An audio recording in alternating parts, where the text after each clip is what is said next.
Sleepy town settling for the night, where the Owens women live their lives. And it's about time that the back porch light comes on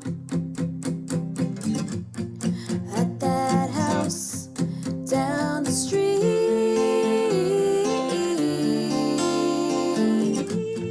at that house on Magnolia Street. Hi, buddy.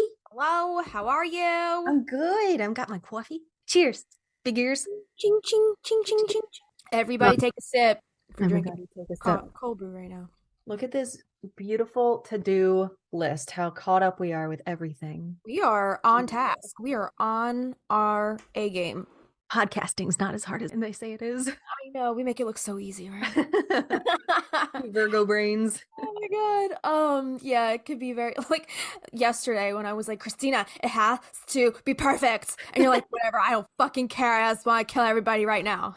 Are you feeling better today? I'm feeling better today. Yeah, yesterday my teeth were hurting, my jaw was hurting, my back, like everything was in pain. I don't know why. I was like, am I getting sick? Because you know how sometimes like sinus stuff can fuck with your teeth. Are you getting your period? I might be, but I also have like a little cough.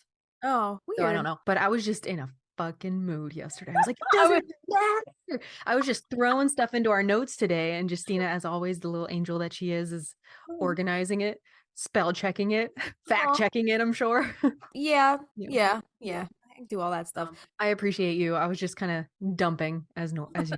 It's all good. I got you. It's okay. But like I said, you have to be like, Kristina, go back and clean up your mess. Don't always do it for me, because then I'll get really lazy. Okay. All right. All right. We're good to go. How are you doing this morning? Good. Yeah. Just a little tired, but I think these notes are solid today. This is going to be exciting because we're talking about a fictitious place. So our brains are just going to be able to wander a little bit today. But it's not a fictitious place. Right. It is and it isn't. More or less. It is and it isn't. It's intriguing to me. In a way. Yeah. So I can't wait to go down all the rabbit holes today. We had it on our topics list, but I think we threw this out. I think Daisha might have picked this one. Remember? That's right. We gave her like the list of topics, and she was like, all right, yeah, these three. And I think this was one of those ones. And then in the back of my mind, I was like, yeah, I do want to talk about Maria's Island, but how much can we really dig up? Dude, okay. Don't put it past us to dig deep. And we go down all kinds of avenues. Sometimes we don't even, it's like, why are we talking about this? There's a reason. There's a reason we're talking about certain things within this episode. Yeah. It has context. It always comes full circle, and it's all connected. It's all connected. Yeah, I found a couple things that it's all connected a little later on, and I can't wait to show you those things, because my mind was blown. Like when I was like finding like these little things, and I was just like, oh my God. Yay. It really is all connected. Have you ever been to where we're talking about? Martha's Vineyard?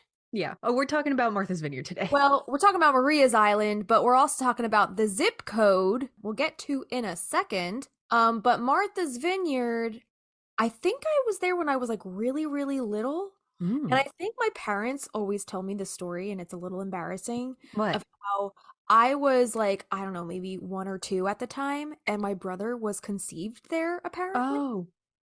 Oh my. Okay. So yeah, I always get that story.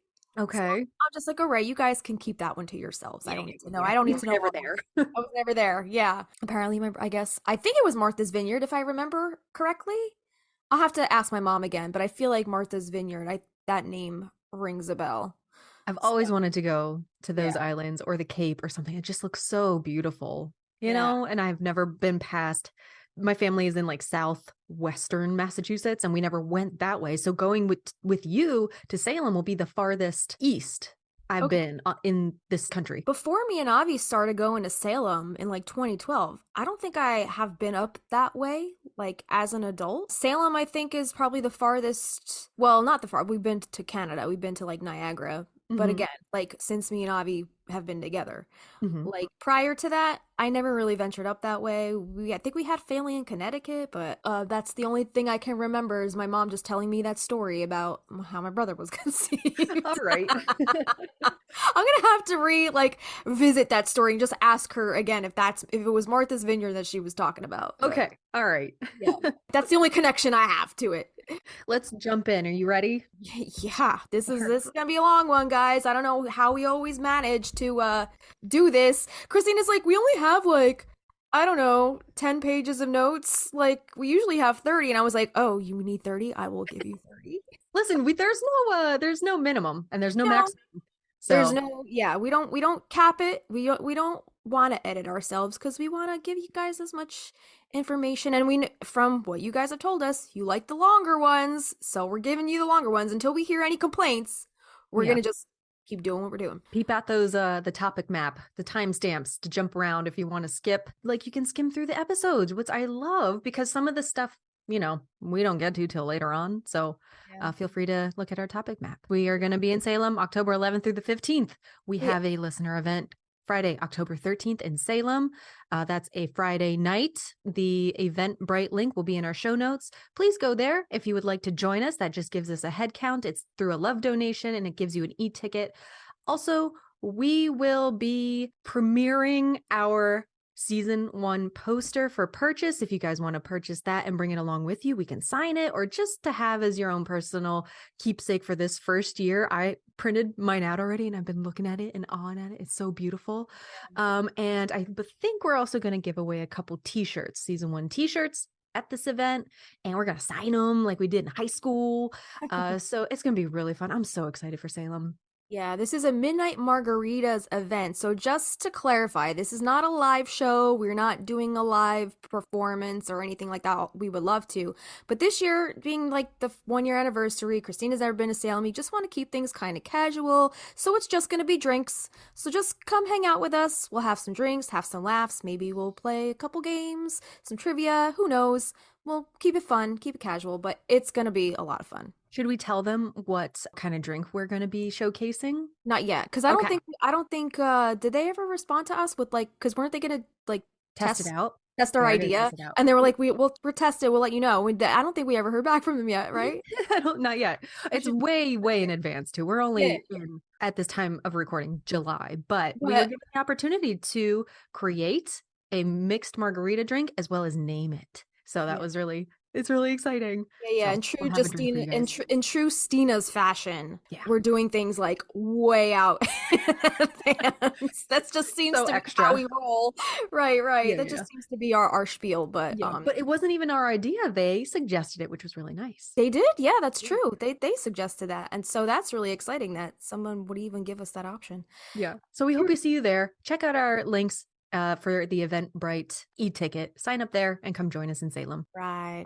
Are we ready? Take me to New England. So as you guys know from the title of this episode, today we are talking about Maria's Island from the movie, which in the movie is referenced as zip code 02568.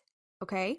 So if you're wondering where in the movie it says that this town is that zip code, we're going to get into all the scenes that take place on the island in a second. Kristina's going to take us down that rabbit hole. But I wanted to touch on this zip code really quick because back in October when we started fishing through this movie for topics to talk about, that scene when the aunts and Sally are walking out of the post office is what caught my attention. So it's in this scene that we can actually see a sign that's hanging on the post office building, and the sign says, quote, post office. Then under that, there's a small blue star, and then under that blue star, it says Maria's Island 02568. Okay? Mm-hmm. So now, also, there's another sign off to the right that also says Maria's Island again, and then it has small print under it, but I can't, it's not that legible. Okay. And the screen's kind of fuzzy, so I can't see what the other sign says, but I saw the sign with the zip code, and that just popped out at me. So when I saw that, it piqued my curiosity because I know a lot of times the film industry, they'll use like fake numbers for things like addresses and even phone numbers, like the common 555 number that we always see in films, which, by the way, if you're wondering why that is, there's a whole article that I found on cbc.ca which explains that when movies and TV shows began using phone numbers more frequently in their plot lines, people who actually own those numbers started to complain that they were getting too many prank phone calls. That's not surprising. Right, exactly. So imagine those people who own that number 8675309. I was just thinking that. Oh my God. Yeah. So the phone companies reserved 555-0100 through 555-0199 for fictional use specifically. Cool. So some films as far back as the early 60s use the 555 prefix. Also, I came across in this article, I think it was the movie Bruce Almighty with Jim Carrey. Is that the one where Morgan Freeman plays God? I think so, yeah. There's a phone number. That number is not a 555 number, and people also try to call that number. Do you know that there's a phone number you can give out, like if somebody asks for your number, there's a specific phone number, that you can call, and when they call it, you get rickrolled?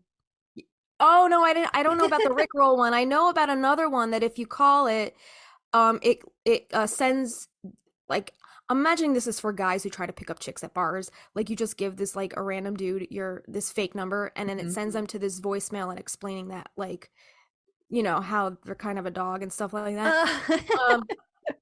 So I know there's another phone number you can dial, and it gives you like random otter facts or something like that, or like facts on Bee Gees or something super random. So I was wondering if the usage of this zip code in this film was that same type of deal, right?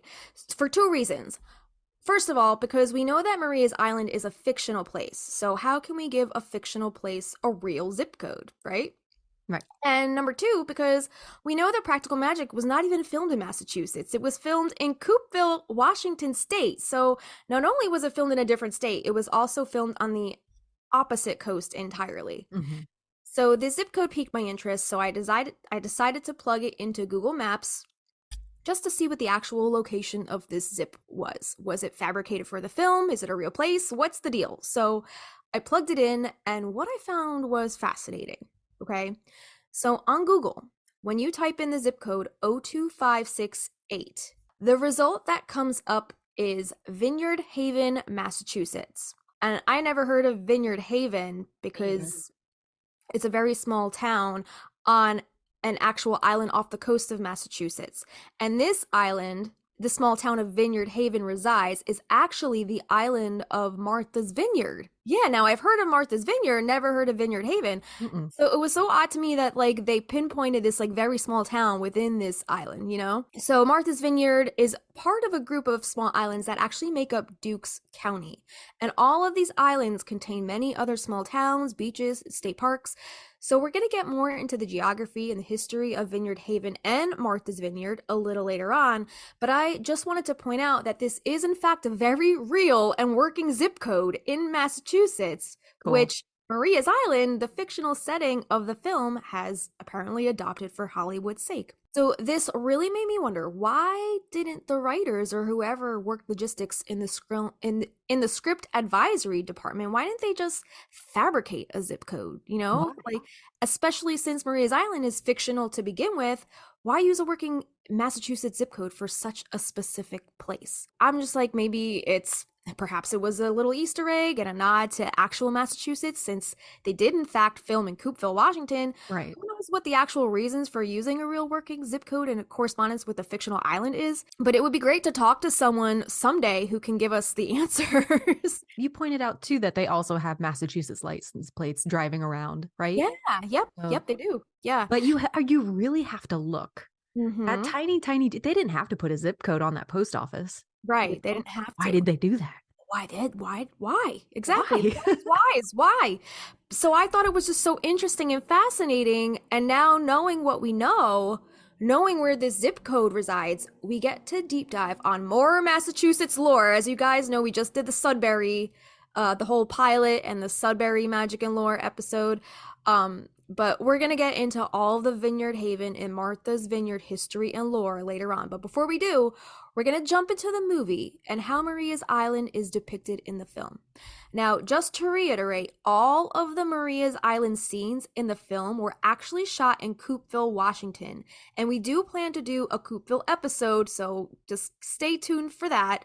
But Kristina, why don't you take us on a little journey through Maria's Island as shown in the books and in the film? Let's do this. So firstly, let's talk about the town that shows up in the books, the quote unquote Maria's Island that never gets a name. It's just New England, small town New England, Massachusetts, right? Right. But some of the spots that the town does show up, keep in mind, like Justina said, we're going to kind of stretch reality a little bit.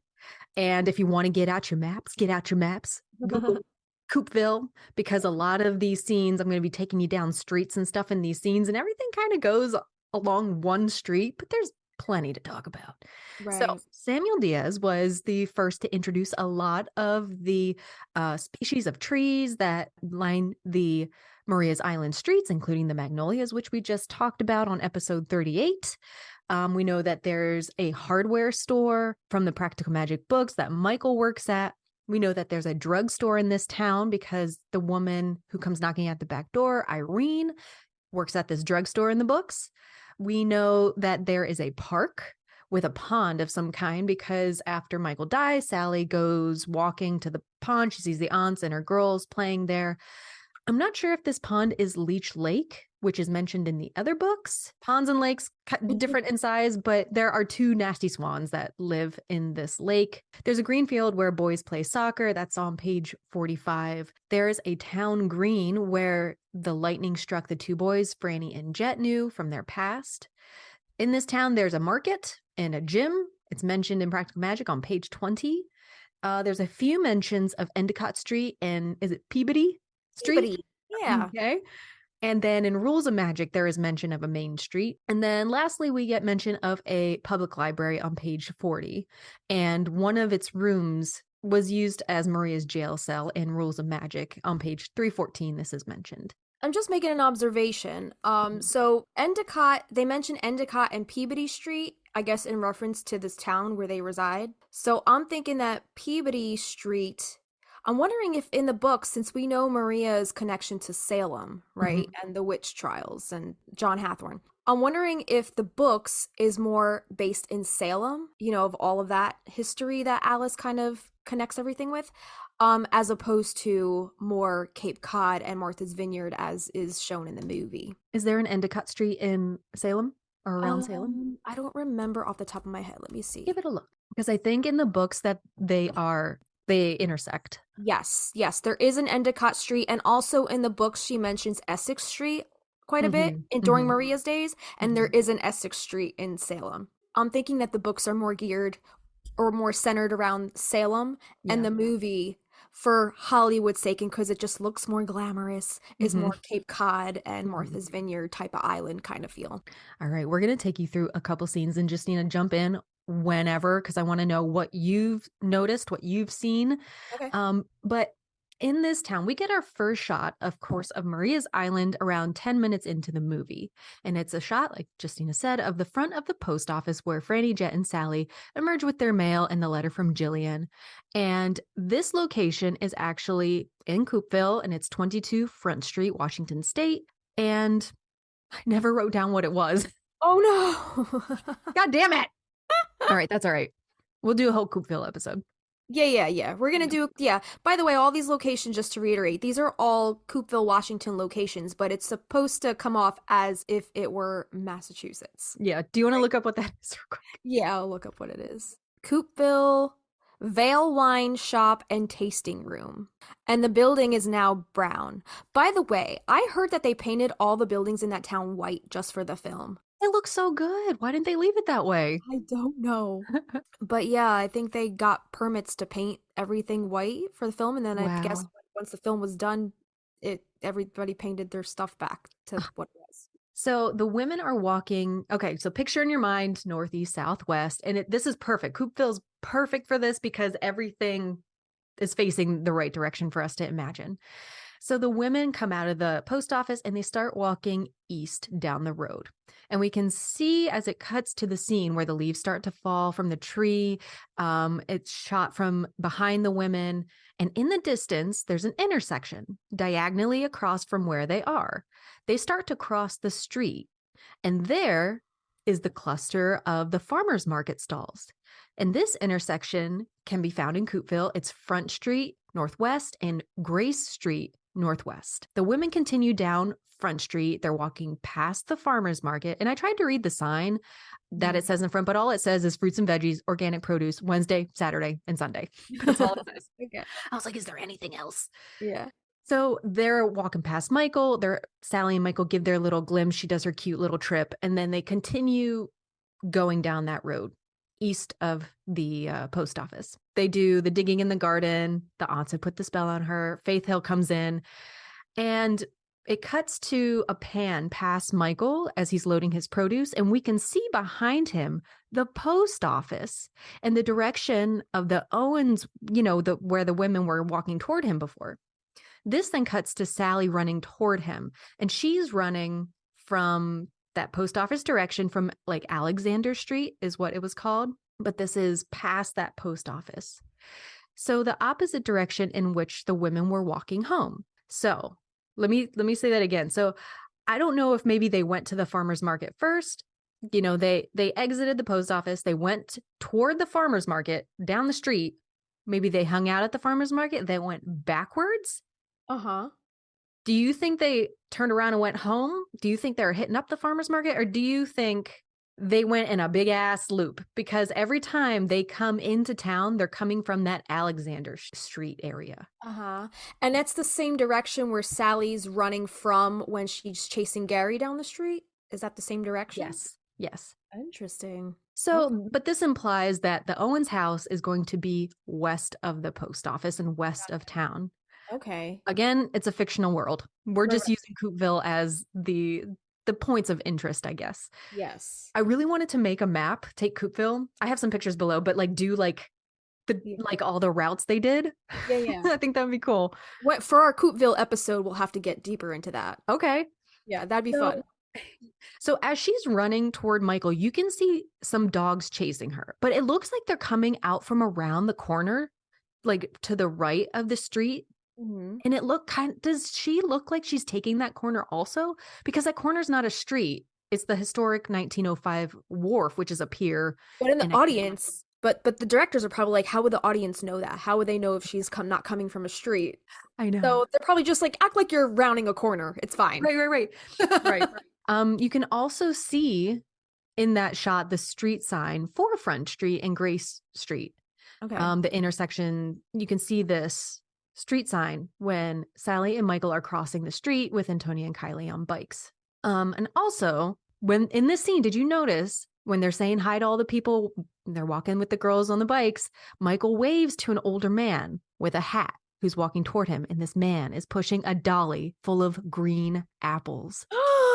Foreshadowing. I know. Right under our noses. How do we not pick that one up? On the carton, on the little baskets on the dolly is an orange symbol or an orange sign. So I never took notice, but inside you can see the green apples inside the bins.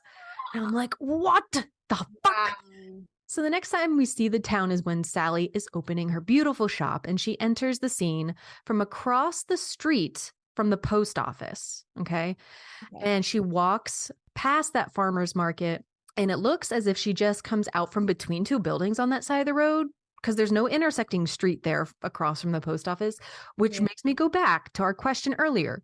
Did she drive there? This was this is such a debate. Episodes ago, right? Okay. Yeah. Or did she walk there, right? So if she ran her ass to Michael and came from the wharf direction, we'll say, then on this day, I feel like she drove and parked in a lot behind those buildings, because where are you walking from? And does she have her car keys in her hand in that scene? I think so. I think she's flipping them back and forth in her hand. Yeah. But those could also just be the keys to open the shop. Right. Yeah. But if you look from where she's walking, you know how it follows her across the street and she's walking up the road. I'm like, why is she coming out from an alleyway? Yeah. So I'm wondering if she parked back there and It just could be walked behind the building parking. Yeah. So she walks up to her beautiful white storefront, which was the Need and Feed Bakery back in the day, and it closed around 2019. It was owned by brothers Jerry and Doug Kroon, and they ran the Need and Feed. It was a family-owned bakery. They ran it for 45 years. Wow. But it is now the home to the Red Hen Bakery. So her shop's actual address is 901 Gray Street Northwest, Coopville.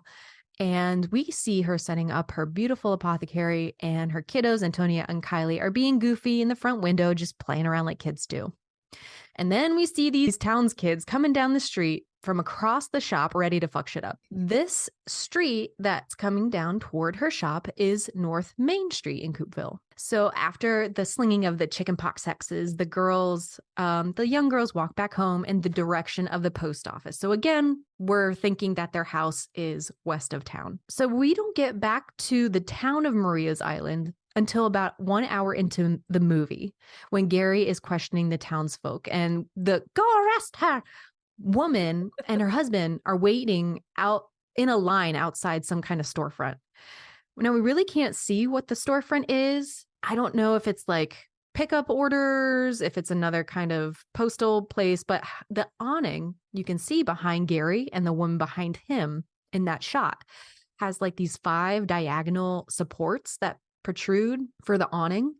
And you also have a glimpse of the ocean, which means we're on the same side of the street that the post office is on. Mostly everything takes place on that side of the street, I think, because it has like the best sun. Yeah. But with a little help of Google Maps, we can see that they are standing outside what is now called Toby's Tavern. And that's at 8 Front Street Northwest, Coopville. And then when Gary is talking to the children getting ice cream, that ice cream truck is parked just 2 buildings down from Toby's, because we can see those diagonal awning supports again in the background, as well as that farmer's market across the street, which means it's Wednesday, Saturday, or Sunday. And it's probably a weekend because the kids are out of school and it's the middle of the day. Oh, yeah. Yeah. I'm like, why are they in school? You should be in school. All right. Do you have anything? I'm just kind of blazing through. Go for it. The next scene, we're back outside Sally's shop after Gary buys his shampoo. And again, he's walking in the direction of the post office and wharf. Behind Sally, this is a weird shot. Behind Sally on the sidewalk, it looks like it was blocked off with a white gate and like a plant trellis of some kind. Mm-hmm. I don't know if it was just to keep the distracting rest of the street from being in the shot or what, but it's very random to me that it's like a gate and a trellis on the sidewalk. Interesting. Is that's the one like right before Gary's walking into his or like little B&B? Is that the one you're talking about? It's the one where Sally walks outside and she's like, if there's something you want to know, ask me. Okay. I was thinking the other scene, when she's like running into town after him and he goes he's like going to his B&B. Mm-hmm. And there's like a trellis there, like a gate. Like, how he's walking into a gate to go into his inn or B&B? Yeah, not that one. That's not really there in real life. Or maybe it was, or maybe they just used that for the film. But that gate's not there in real life. If you look. It's a tiny ass little alley and we'll get there. Yeah. I thought that's the one you were just talking about. Yeah, no, not that one. Next time you see, after he buys a shampoo and he walks outside, he's like, most expensive shampoo I've paid for in my life, whatever he says. When they're talking, that's the scene. So the last time we're in town is around 1 hour and 15 minutes in. And this is exactly what you were just saying. It's when Sally runs after Gary to confess. And this time we're on the opposite side of the street. And it's basically across the street from the post office. And you can kind of tell because it's kind of darker. It's shaded a lot more. We can see Gary pass a building that says ice cream, which is actually an ice cream store. It's Kapa Ice Cream. And then he passes the Jan McGregor studio, both still open to this day. Yes. But again, Sally comes running up from behind him, but she's crossing the street like from the direction of the wharf. I really hope y'all have your maps out because I was like, getting in deep. They pass a building as they're walking. She's still chasing him. They pass a building that says Barber on it. I was looking. I could not tell what this building is today. There is a little sign on it, like a tiny, tiny sign, maybe like a historical building sign, but I couldn't tell what it said. And they stop out front of what's supposed to be the inn that Gary is staying at, which is actually the Elkhorn Trading Company. And that's at 15 Front Street, Northeast Coopville. So they stop in front of that small gate. And this gate that's not really there is between the elk horn and the building next door, which is called or was called One More Thing. And it was a consignment shop, but it's since closed. Here's where I think our mystery is solved, but it also gets a little like, what the fuck? So when Sally hears her daughters crying after she and Gary make out, we see her walking back up that dirt gravel hill. And behind her, when she turns around, you can see the wharf and the town behind her, which means her home hypothetically is located on this North Front Street. But that North Front Street stops being a road and ends up turning into a real dirt road in Coopville. So it runs past that post office, past the wharf, and then turns into the dirt road and goes up the hill along the coast. Lastly, a town can also be seen in the distance. When Sally and Gary are having their I wish for you too conversation, you can barely see it behind him. There's a couple lights back there. This is approximately where the Owens house would be located in this world when it's viewed behind Gary in this scene.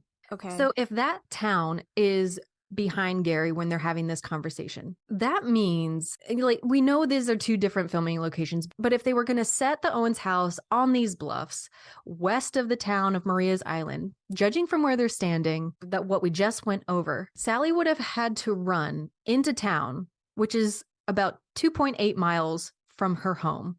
That's a long run. But remember, she grabbed her car keys before she left the house. Yes. But she didn't drive back home. She ran back home. Ran back home. So does that mean that she ran 5.5 miles round trip to go talk to Gary and then go run back home to her daughters? Or did she just forget her car? Like, why was she walking home? This is the theory. It hurts my brain to think about. I know. So that was my thought, that we don't see where she's coming from until the very end. And it is on that Front Street, which is the dirt road. But like, if you check out the map, it just runs along the coast, and there's a tiny little like turn off bluff that the house hypothetically could sit on. But that bluff's like almost 3 miles away from town. Yeah. So my thought is that she's most likely driving. I don't know why she would be walking home. Maybe to clear her head. Yeah, if anything. Right. Does she? But she doesn't have her keys when she leaves, does she?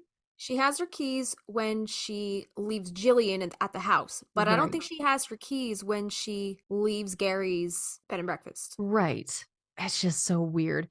But having that little map, now we know like everything just kind of takes place on that one side of the street, just probably because it has also the beautiful ocean view. Yes. But those were the only scenes that kind of take place on this supposed Maria's Island. Correct. I'm sending you the pictures in the chat, so check those out. All right. So what am I looking at here? So that first one is just the town. So you can see where the wharf is. You can see where the intersecting streets are. And then the other one is from a little farther away. And I circled about where their house could be. Okay. Because that's far. If that house is there and she's facing that direction, Gary's facing that direction, the town would be behind them. That's interesting that there's actually a bluff that would have sat right there. Right. That's not the one that they actually use. They use one on what? Some island. What was it? What's the name of the island? Oh, what was the name of the island? Is it not San Juan, right? Friday Harbor. Friday Harbor. It's just interesting that Front Street turns into a little dirt road that does wrap around to like, what is this? Coveland Street, and then Coveland Street loops back into town. So I guess technically the women could, if they're really like hardcore walkers, it's feasible that they could go that direction, I guess. But that's a far walk, man. It's a far walk. That's far. That does not seem realistic. I'm sorry, Hollywood. I'll include these maps in our show notes. All right. Sounds good. I want to also touch on a little bit of Alice's connection to Massachusetts. Alice actually has a book called Illumination Night, where this is also set in Martha's Vineyard. And a little bit about the book, it says, set on Martha's Vineyard, here's a stunning novel that brings the beautiful island to vivid life. A novel that weaves together the lives of a little boy who can't grow, an elderly woman who needs to save someone before she passes on, a blonde giant, a young couple, a teenage girl looking for trouble. Lives of intense, erotic longing, of quiet understanding, of willful determination. It is a novel of magic and mystery, and a literary event that confirms Alice Hoffman as one of our finest, most compelling writers.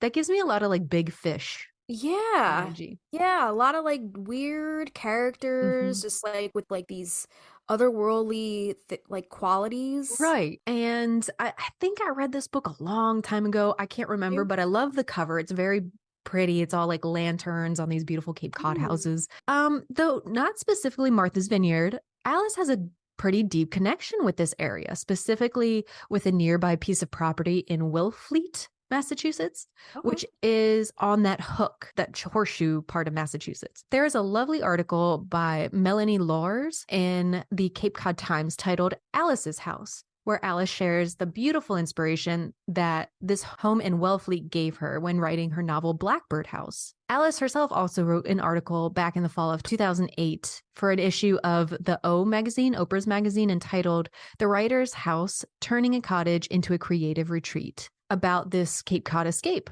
Wellfleet is within Cape Cod, so I'm guessing it could be the same house. That would be pretty lit if she had like 2 vacation houses, like 2 writing houses.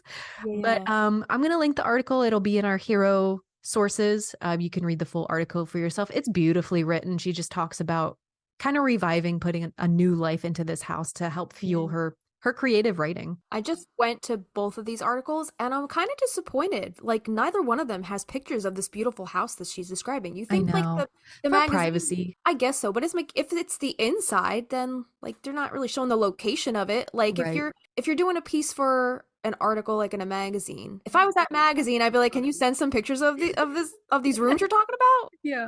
I know she lives in Boston, but she's very tied to the coast of New England. So you can see that in a lot of her writing. How far, did it say how far Wellfleet is from? It didn't look very far because the Martha's Vineyard's just south of that little hooky hook off the coast, or the coastal part of Massachusetts. Okay, I see. So it is about 2 hours and 40 minutes. It looks like you have to drive from Wellfleet to the tip, which is close to Woods Hole or Nopska Beach, and then from there, from Woods Hole Terminal, it looks like you have to take a ferry from there. Oh wow! To Martha's Vineyard. That's a long boat. That's a long boat ride. Boat, yes. It looks like they port you at the Flying Horses Carousel. Cute. Near that. I guess there's a bluff there, Oak Bluffs Town Beach. Cool. Oh, the Steamship Authority Oaks Bluff Terminal. That's where it dumps you off. And then you even have to drive more from that terminal all the way to actually get to Martha's Vineyard. I didn't realize that island was that big. It's huge. Yeah. Is it really? I Googled it. I think it said it's like the 58th largest island in the United States, I think. All right. Do you want to tell me a little geography and history? Yeah. It looks like you could still do that as like a day trip though. Like the whole 3 hours there, 3 hours back. So, I mean, it'd probably be more worth it to do an overnight trip, you know? Yeah. So, yeah, we're going to get into the geography and history and the origins. And Kristina found some cool resources here. This is actually going to be a mixture of these 3 resources just to like have like a nice chronological order of things. But the 3 sources are, the first article is from vineyardvisitor.com, and the article is called A Brief but Comprehensive History of Martha's Vineyard. The second source is from archive.nytimes.com, and the article is titled Original Vineyarders.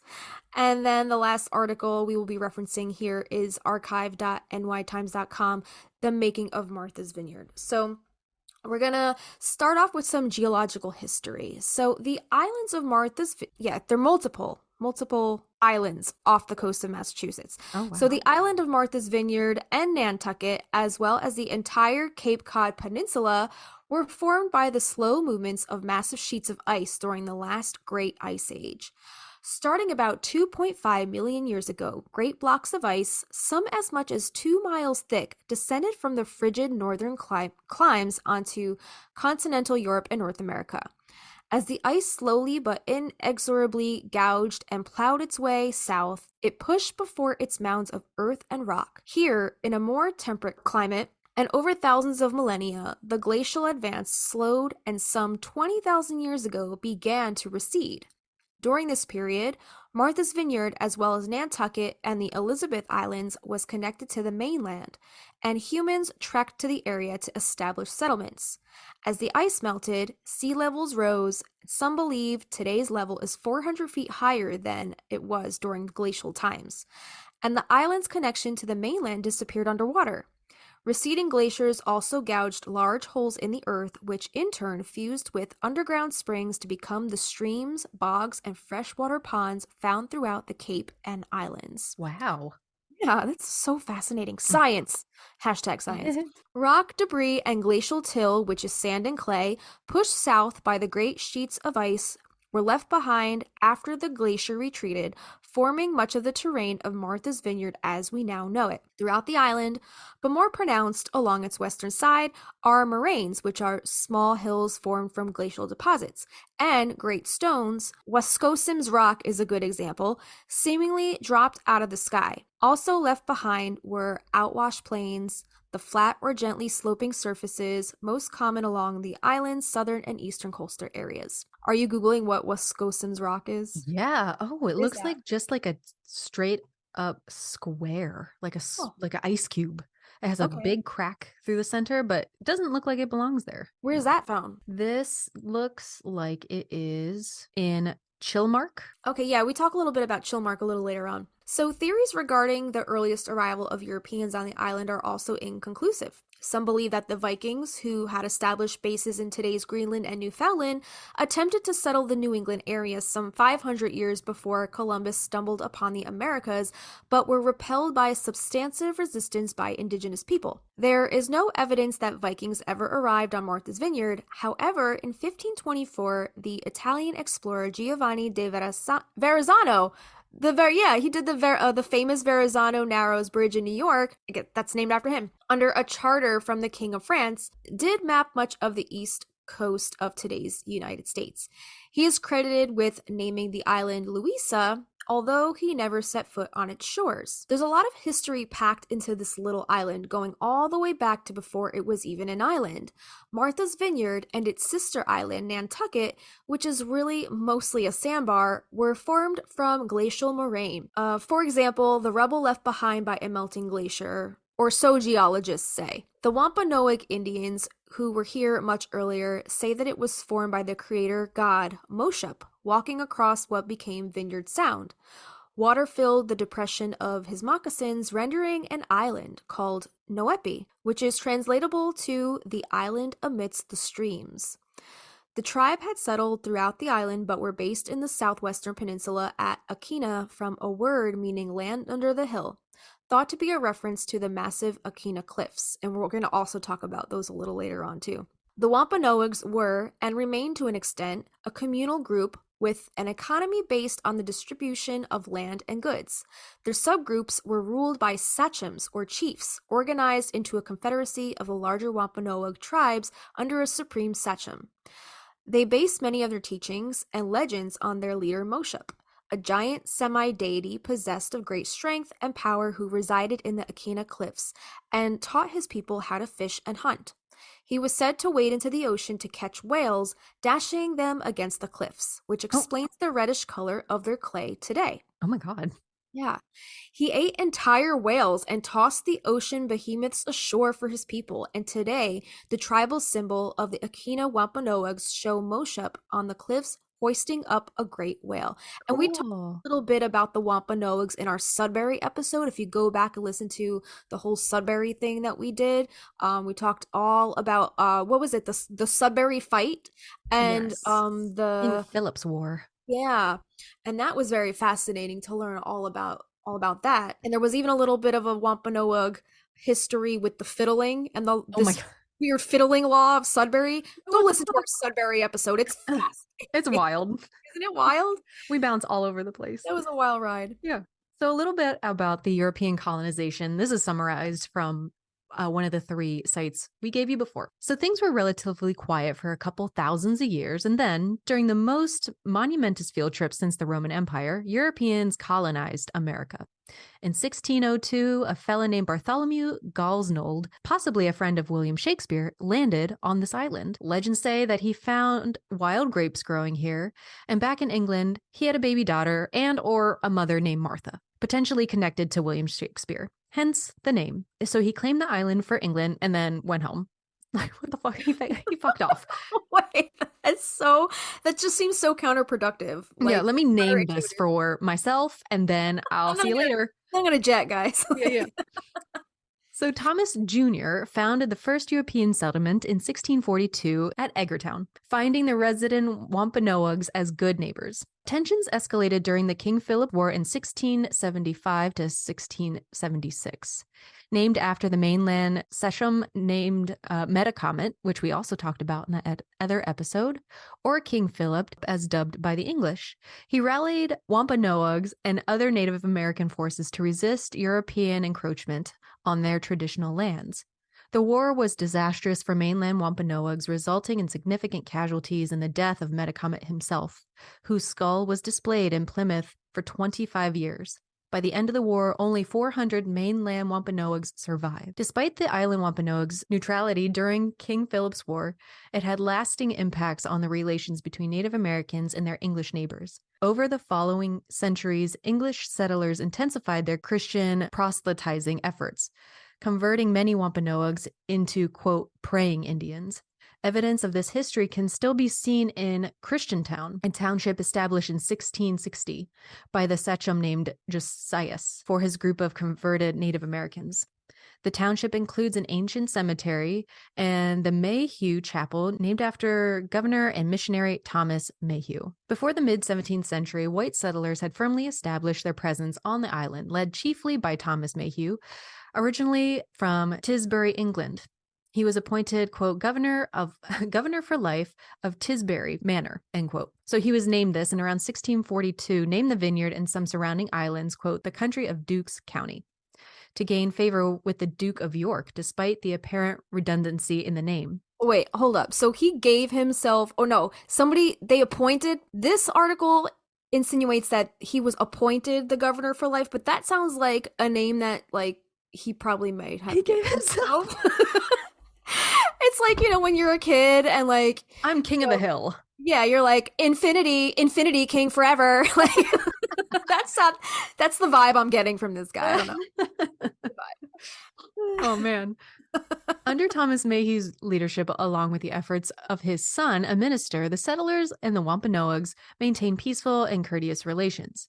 Mayhew's orders dictated that no land should be taken from the native islanders without their consent or fair payment. Consequently, the vineyard became unique in colonial America as it experienced no violence between the indigenous and settler populations during King Philip's War. I don't know how true that is. I'm going to take it, for what it's worth with a grain of salt. Right. Mayhew's son, Thomas, continued the mission of converting the Wampanoags to Christianity through, quote, good works, although not all were persuaded. Despite this, Martha's Vineyard remained a place of relative peace and harmony. However, as the American Revolution unfolded, the vineyard initially tried to stay neutral, but eventually sided with the cause of liberty. After enduring several British plunderings, the islanders supported the revolution and demonstrated their commitment by famously blowing up a local flagpole the British intended to use as a sailing mast.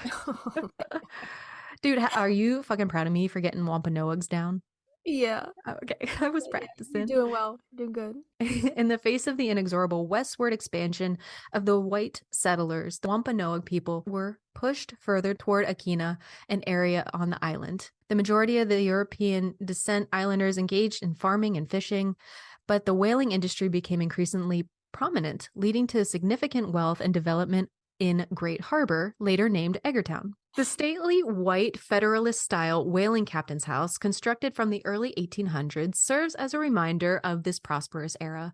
Among the island's famous whalers was Tashtego, who achieved enduring fame as a main character in Herman Melville's classic novel Moby Dick. While other notable whalers also hailed from this island, Tashtego stands out as a legendary figure in the literary world. Yeah, we're going to talk a little bit about whaling a little more. I got some maritime history coming your way. Yeah. You ready for that? Yeah. But first we're going to get into the 19th century to present day Martha's Vineyard, the islands, including Nantucket.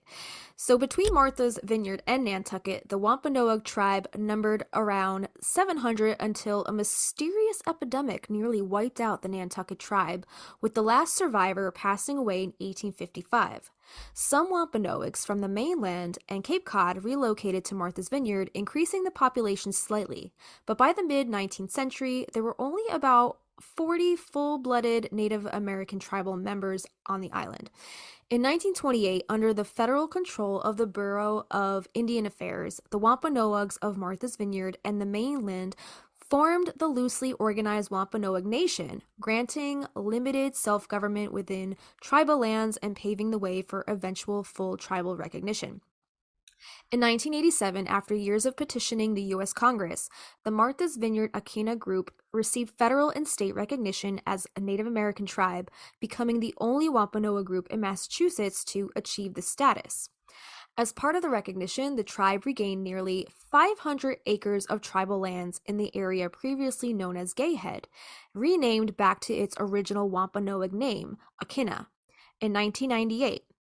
While Akina does not have a true reservation, the tribal headquarters are located in this rural section of the island. The tribe is governed by an elected tribal council. It sounds like a Survivor. Isn't there like tribal council in that show? Yeah.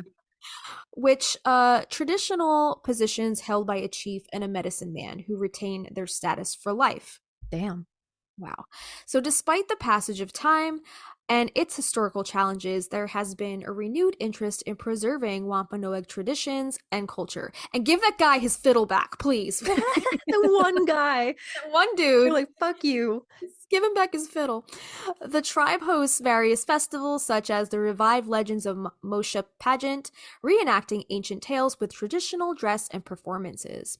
Cranberry Day celebrates the traditional harvest with singing, dancing, and a potluck supper. The Wampanoags have maintained a strong sense of community, providing affordable housing for tribal members and elders and owning several island businesses. The 19th century witnessed significant developments on the island. Edgartown, with its safe harbor, thrived during the whaling boom, becoming a vital port for clearance papers and custom dues. Other areas, like West Tisbury and Chilmark, prospered through agriculture and fishing. The Azorean whalers introduced a cultural dimension, contributing to the multicultural heritage of the island. Europeans settled as a community of farmers and fishermen, and both occupations continue to flourish. In the early 1800s, the basis of the island's economy made a decided shift to whaling. Never as influential as Nantucket or New Bedford, Martha's Vineyard nonetheless held its own, and many of its whaling masters returned home wealthy men. Especially during the industry's golden age, between 1830 and 1845, captains built impressive homes with their profits. These, along with many graceful houses from earlier centuries, still line the streets of Vineyard Haven and Edgartown, both former whaling towns. The industry went into decline after the Civil War, but by then, revenue from tourism had picked up, and those dollars just kept flooding in. And this is still like one of like such a tourist attraction because it's oh my gosh, but like highbrow. Oh like, yeah, like cream of the crop kind of tourists.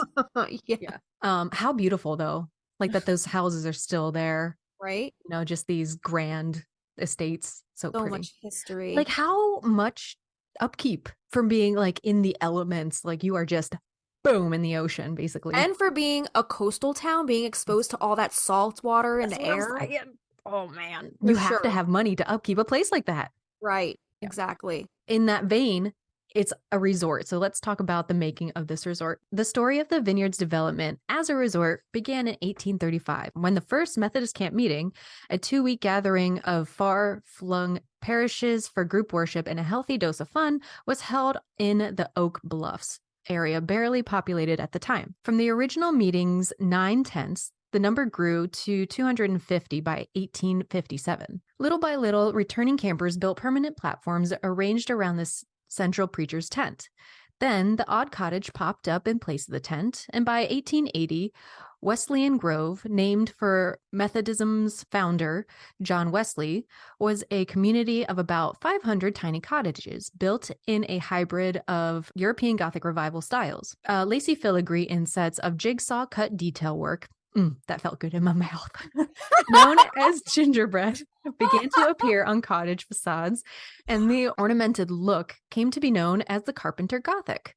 Real quick before you move on.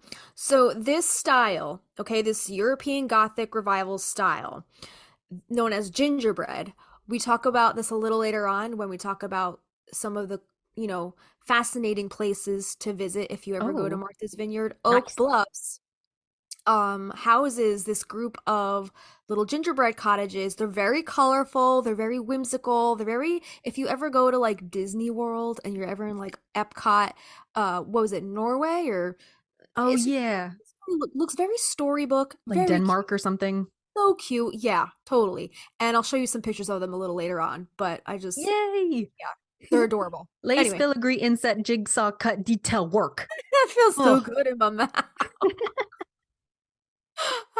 Meanwhile, burgeoning numbers of cottagers coming to the island each summer helped convince speculators of its desirability as a resort destination, and in 1867 they laid out a separate secular community alongside the campground. Steamers from New Bedford, Boston, New York, and elsewhere brought in fashionable folk for bathing and taking in the sea air, for picking berries and playing croquet.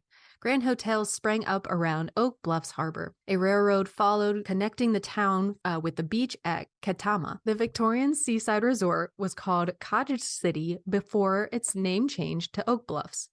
More than 300 of the campground cottages remain, and just as Edgertown and Vineyard Haven reflect their origins as whaling ports, so Oak Bluffs, with its porch-wrapped beach houses and a village green where families still gather to hear the town band play in the gazebo, evokes the days of Victorian summer ease, of flowing white dresses and parasols held languidly against the sun. That sounds so beautiful. It sounds really nice. I just want to be in that era. No. Minus all the dangerous shit. I know. I was gonna say minus the corsets.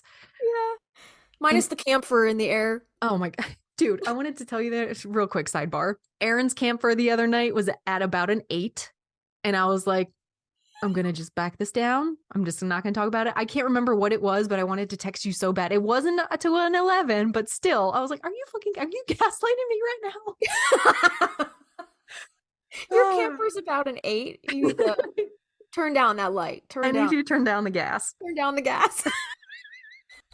Is your name Kyle right now? Because you are the gas. The 1850s brought setbacks, leading to an agreement that segregated the native population to the western side of the island, forming Akina.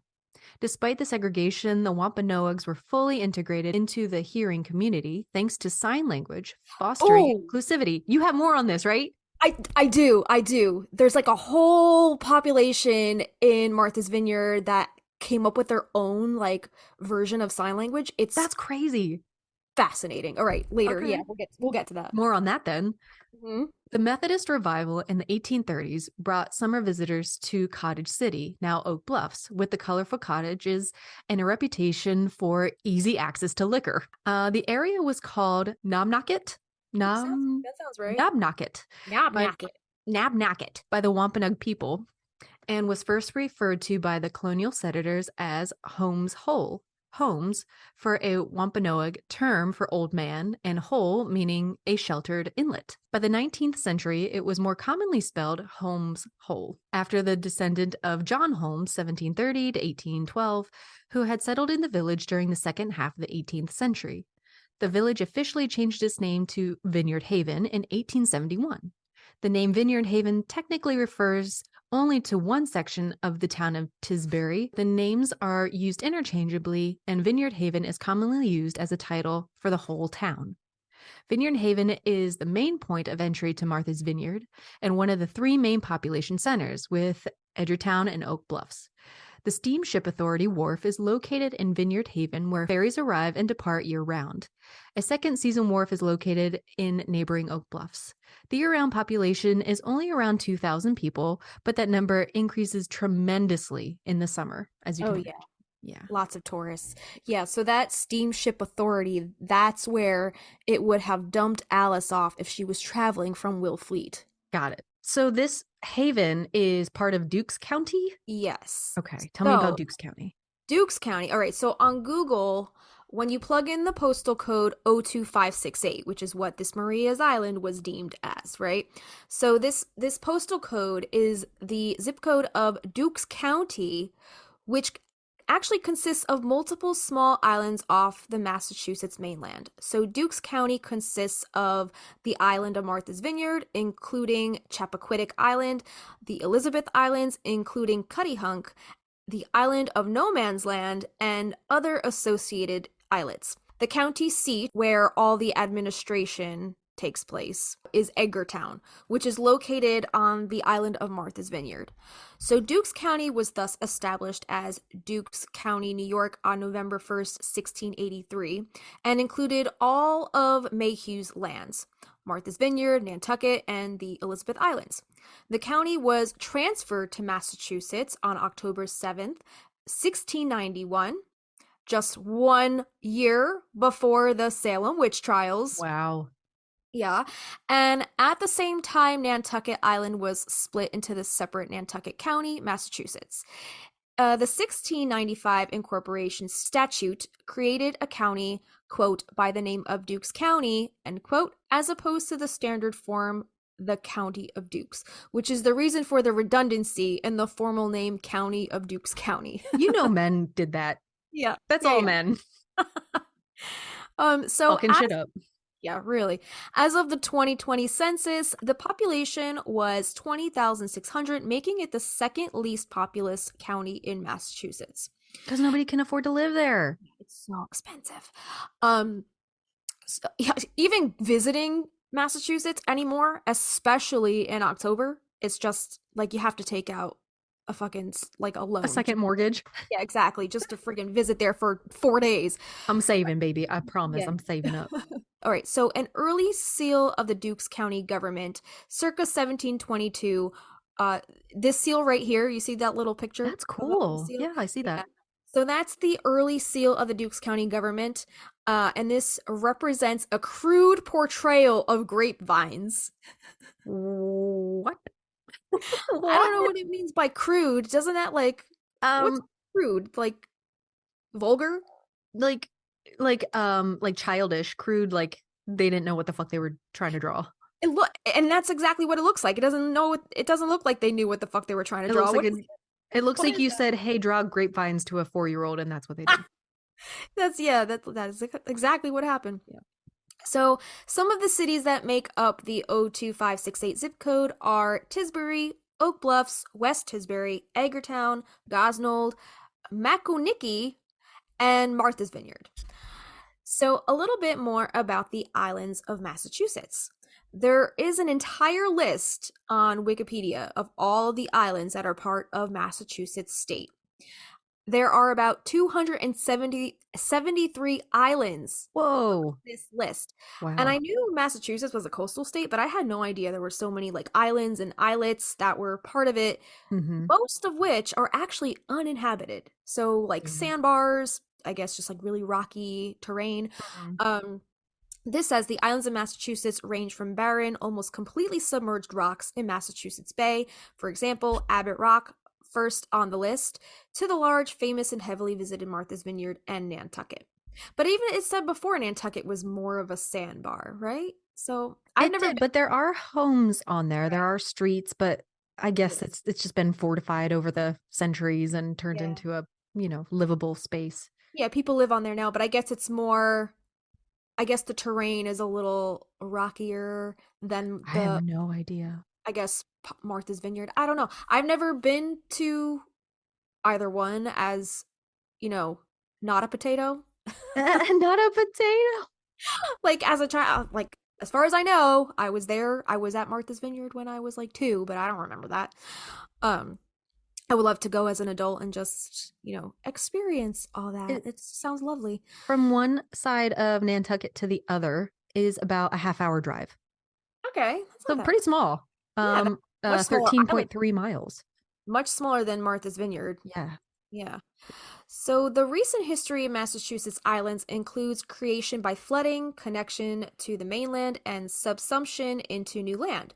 Several islands existed as hills in western Worcester County and eastern Hampshire County until the 1930s, when the Swift River was dammed amid controversy to create the Quabbin Reservoir to meet demand for water in the Boston metropolitan area. So Castle Island, Deer Island, and Nut Island, all in Boston Harbor, have been attached to the mainland and remain islands in name only.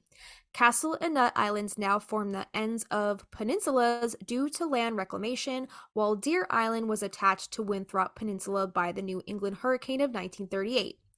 Governor's Island and Apple Island now constitute the land underneath the runways and tarmacs of Logan International Airport. Hey, there it is. Yeah, hey yo, and are included in this list despite their appearance. Many of the Boston Harbor Islands that are located under Logan's flight paths are part of the Boston Harbor Islands National Recreation Area. Interesting. Although, yeah, this is fascinating. I feel like we need to like live in Massachusetts after we do all these episodes. We'll take a tour. For as much as like we're not from Massachusetts, we talk about it like we are from Massachusetts. Right. Right? We don't have the accents. Yeah. Not yet. Not yet. Although most of the islands are in or near the Atlantic Ocean, several islands in western Massachusetts are found in the Connecticut River, and a few others are surrounded by natural or man-made lakes, ponds, and wetlands. In the 20th century, Martha's Vineyard experienced various transformations. Jaws, the iconic film shot on the island, brought it international recognition. The real estate boom attracted wealthy individuals who purchased summer houses, and the influx of tourists boosted the local economy. Although Dukes County, comprising Martha's Vineyard, experienced a surge in prosperity, it remains among the poorer counties in Massachusetts. What? Apparently. Nonetheless, the island's allure continues to draw people who are passionate about preserving its unique heritage and natural beauty. I have a question. I know we have more on Jaws later. Yeah. I don't really remember the movie at all. I've seen it many times, but it's always like you always catch it in the middle because it's on TV. Yeah. Is it actually like mentioned in the movie that it's supposed to be Martha's Vineyard, or is it just that's where they shot?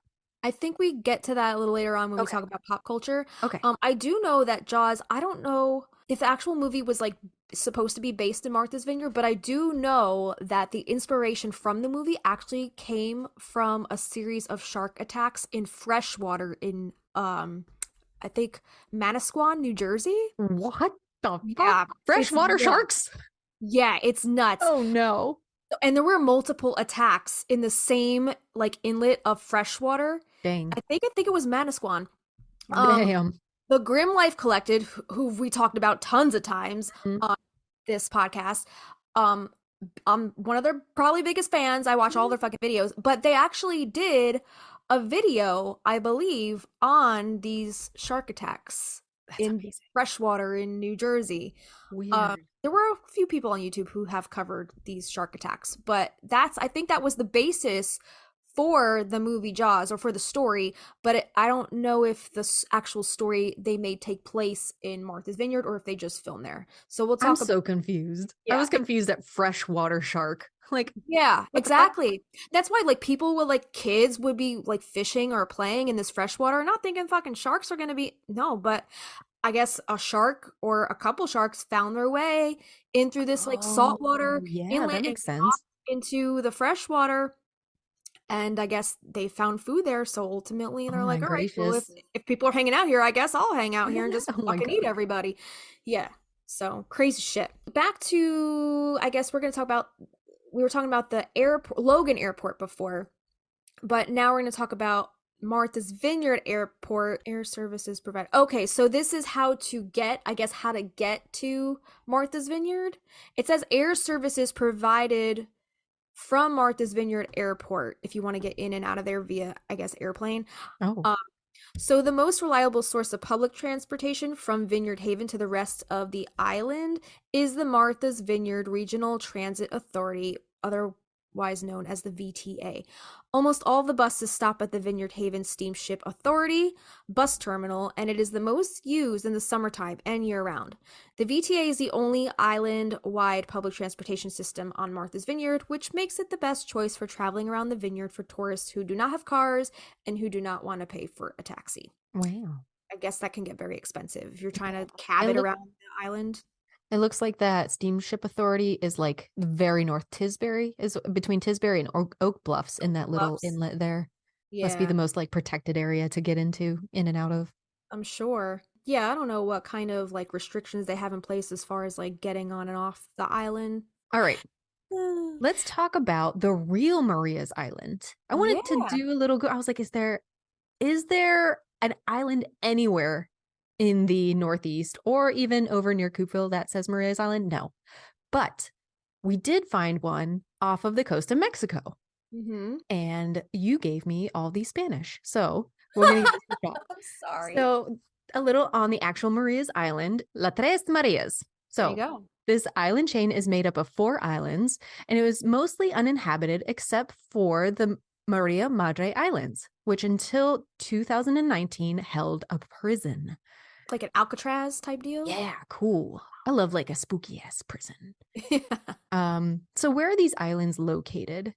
The Islas Marias, Las Tres Marias, are a small archipelago of islands located in the eastern Pacific Ocean, lying at a distance of 94 kilometers from the coast of Mexico's Nayarit state and 322 kilometers from the tip of the Baja California Peninsula. The islands were named after 3 women called Mary in the Bible. Isla Maria Madre is the largest of the islands, followed by the Isla Maria Magdalena, and further south, the Isla Maria Cleofas. A smaller island, San Juanito, lies just off of the Isla Maria Madre. So what's the history of these islands? The first Europeans to discover the island was Diego Hurtado de Mendoza, who gave them the name the island Islas Magdalenas. The island saw use of the penal colony, Islas Marias Federal Prison, from 1905 until 2019, when the President Andre Manuel Lopez Obrador announced that the prison was to be closed and would be replaced with a cultural center that would be named after Jose Revueltas. The prison colony was mainly engaged in agricultural, some farming and fishing. Far from the harsh reputation of places like Devil's Island,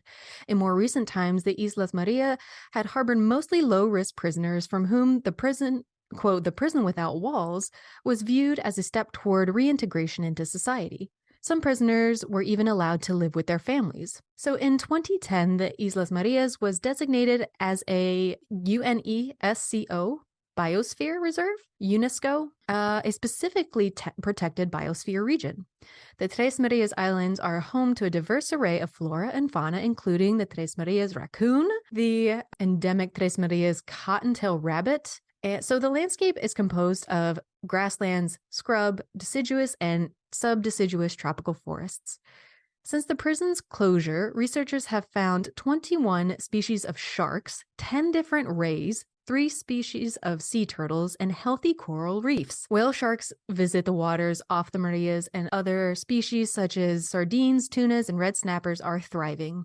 The reserve is also an important nesting and feeding site for large colonies of seabirds. The main prison complex is in the process of being converted into an environmental educational center named after the prison's most famous inmate. Can you say that last name again? Jose Revueltas. Jose Revueltas. Oh my God. Muros de Agua, Jose Revueltas, Environmental and Culture. Thank you. So visitors will be able to tour the remote island jails, specifically the area known as Puerto Beleto, but there is no plans to allow overnight stays at this time. I need my own telenovela. Oh my God, girl, you're so good at this. So visiting the island. Can you visit the island? Or islands. The prison closed for good in 2019, and since December 2022, these islands have actually been open for recreation and leisure for people who wish to visit the islands on their next vacation. Did you look at pictures of this island? It's actually like, they're really beautiful. Yeah, I bet so it is. Beautiful. So converting this prison into a vacation spot was one of the first tasks of Mexican President Andres Manuel Lopez Obrador in 2019. Maria Madre Island will have several tourist attractions to visit during your next trip. For example, the site museum tells the story of what this island was like in prison times and what happened there for more than 100 years.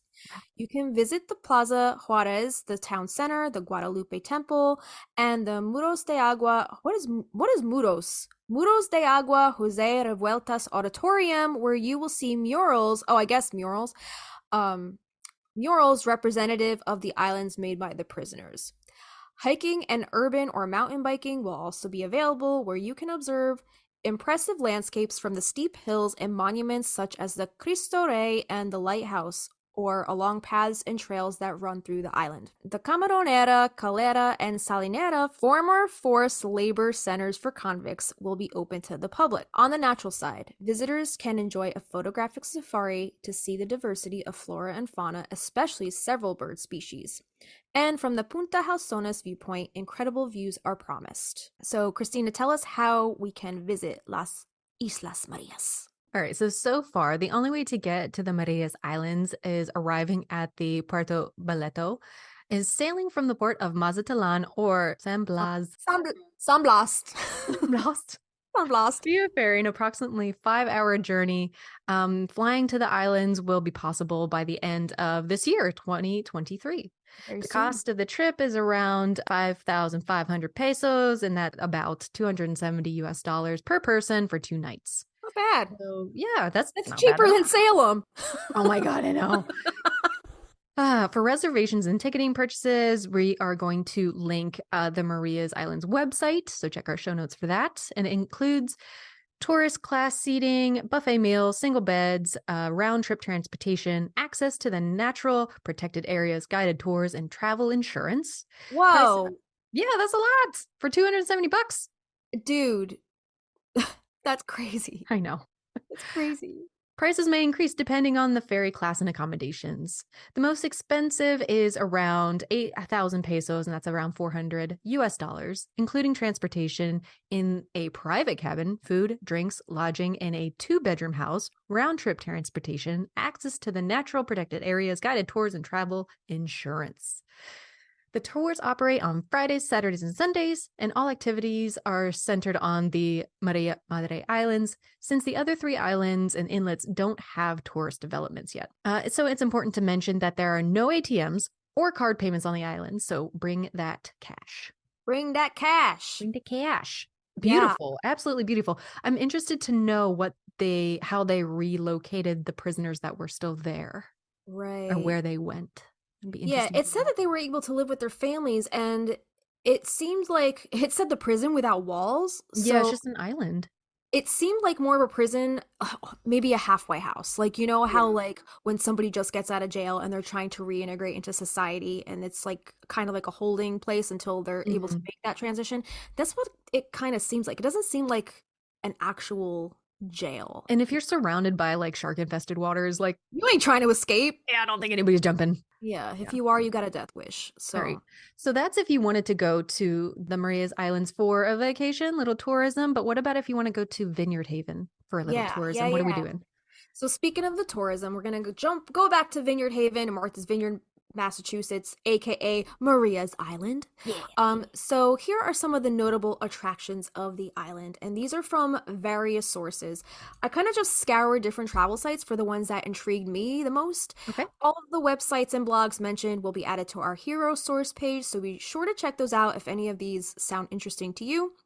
And if you have visited Vineyard Haven or Martha's Vineyard in general, we would love to hear about your travels, so send your Martha's Vineyard stories to Magnolia Street Podcast at gmail.com. So the first place that I thought looked very interesting was the Martha's Vineyard Museum, also known as MVM. And this is a historical and cultural institution collecting art, artifacts, oral histories, documents, and photographs that help tell the stories of Martha's Vineyard from its formation as an island to the present. Founded as the Dukes County Historical Society in 1922, it was officially renamed the Martha's Vineyard Museum in 2006 to better reflect its focus on both collecting the history of the island and presenting, educating, and sharing it with the public.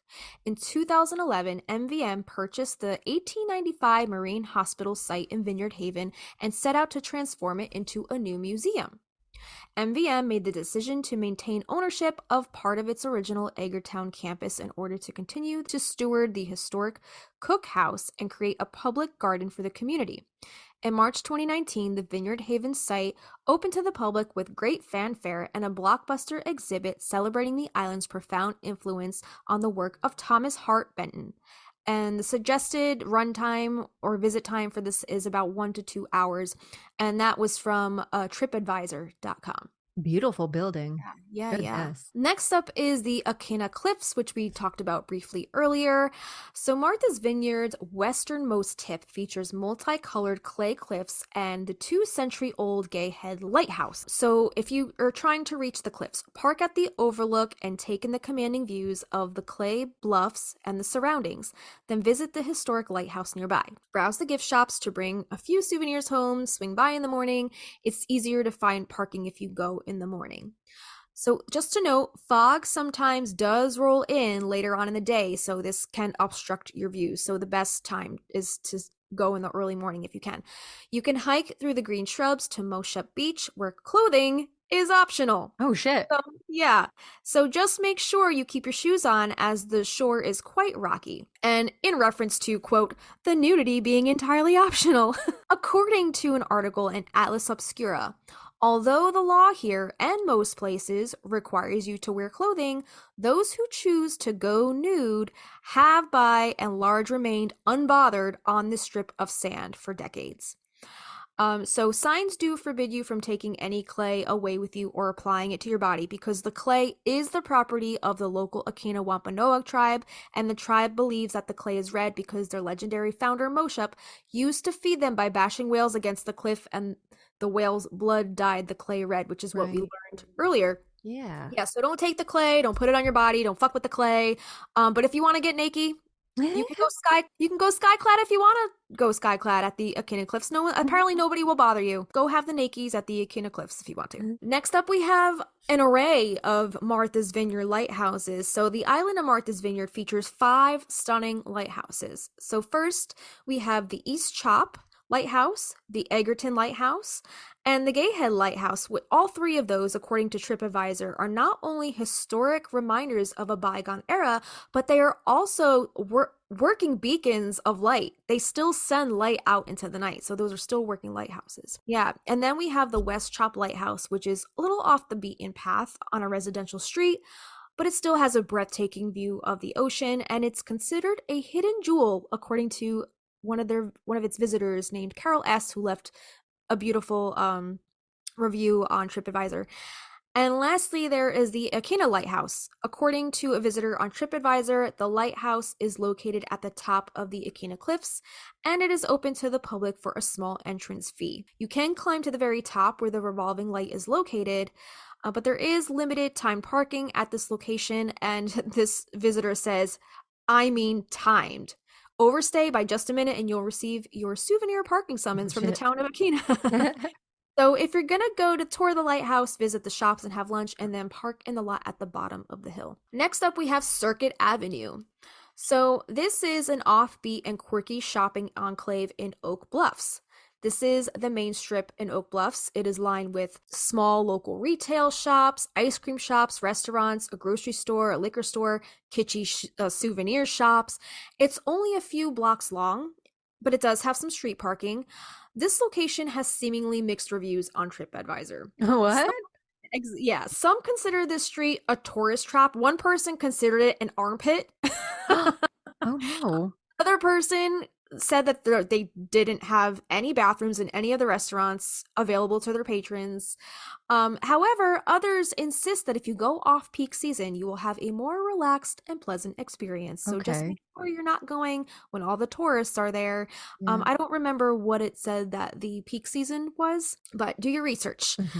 Also, I want to personally note that judging from the photos on the TripAdvisor page, Kristina, if you can click that little link that says Circuit Avenue, check that out. You see those pictures? Hold on, there's one. I see Barack Obama. I love like all the town greens with the gazebos and the huge Victorian mansions, like just in the background. So pretty. There's a photo.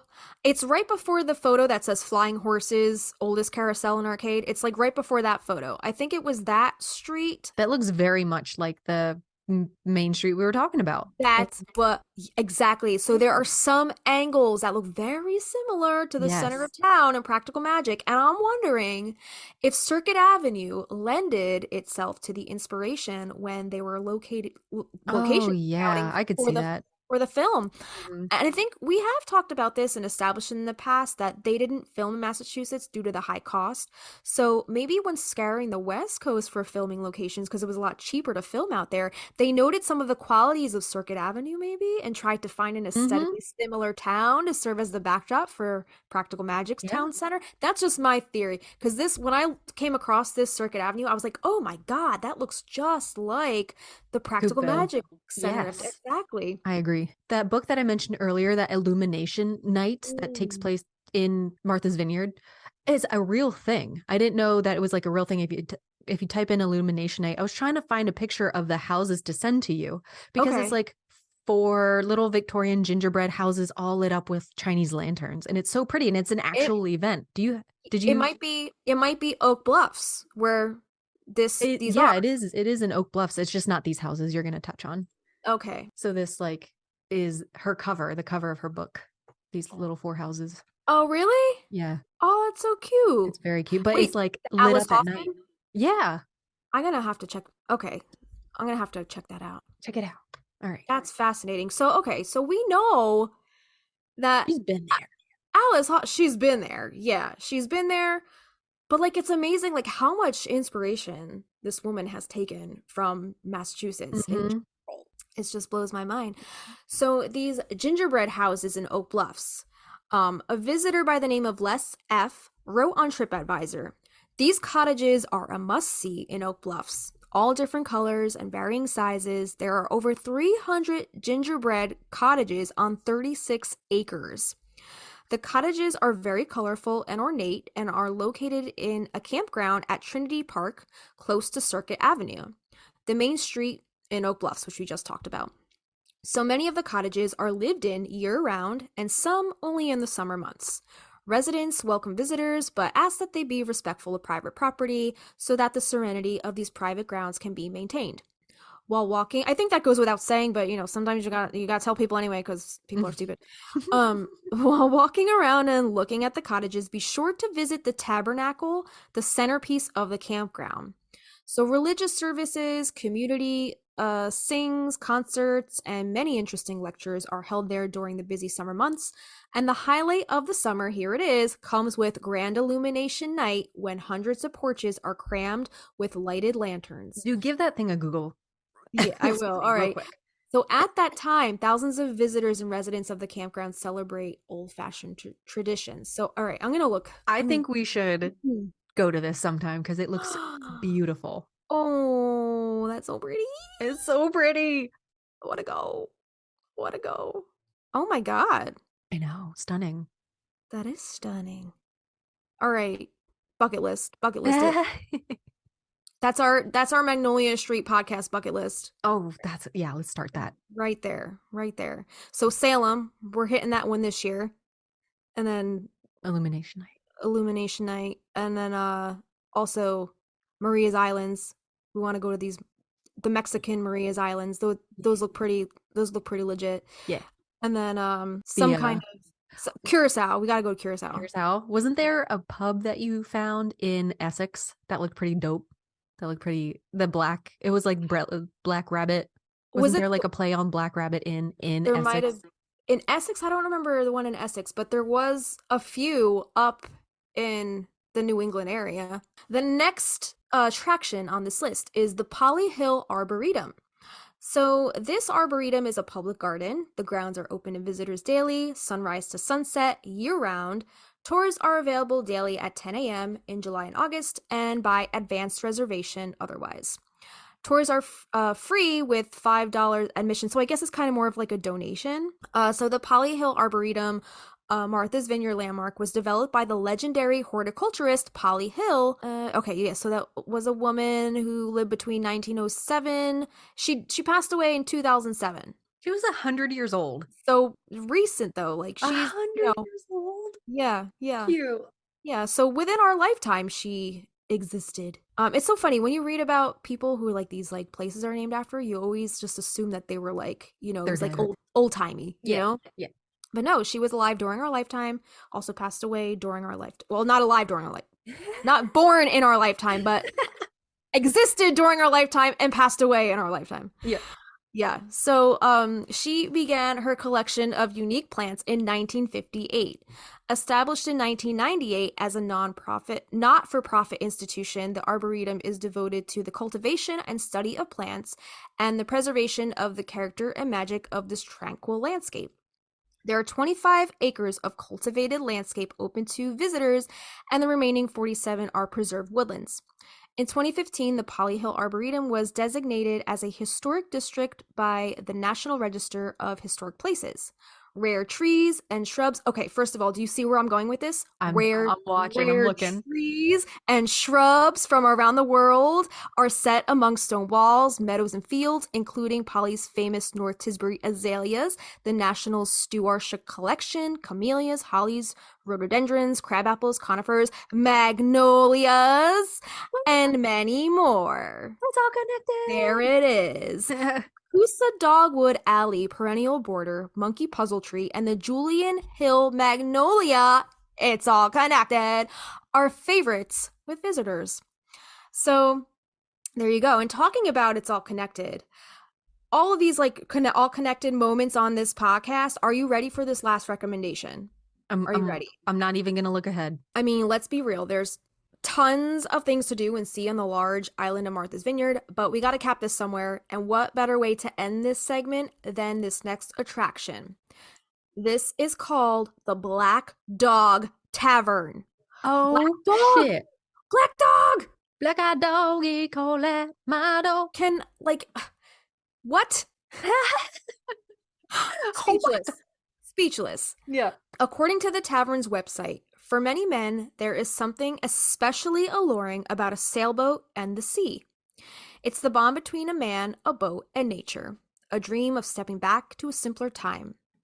Captain Robert Douglas had that dream. In February 1964, his boat, christened the Shenandoah, sailed a course for Martha's Vineyard. A black lab boxer mix named Black Dog, he's just named Black Dog, after a Treasure Island character, would come aboard in 1967. The dog, captain, and boat would be nearly inseparable.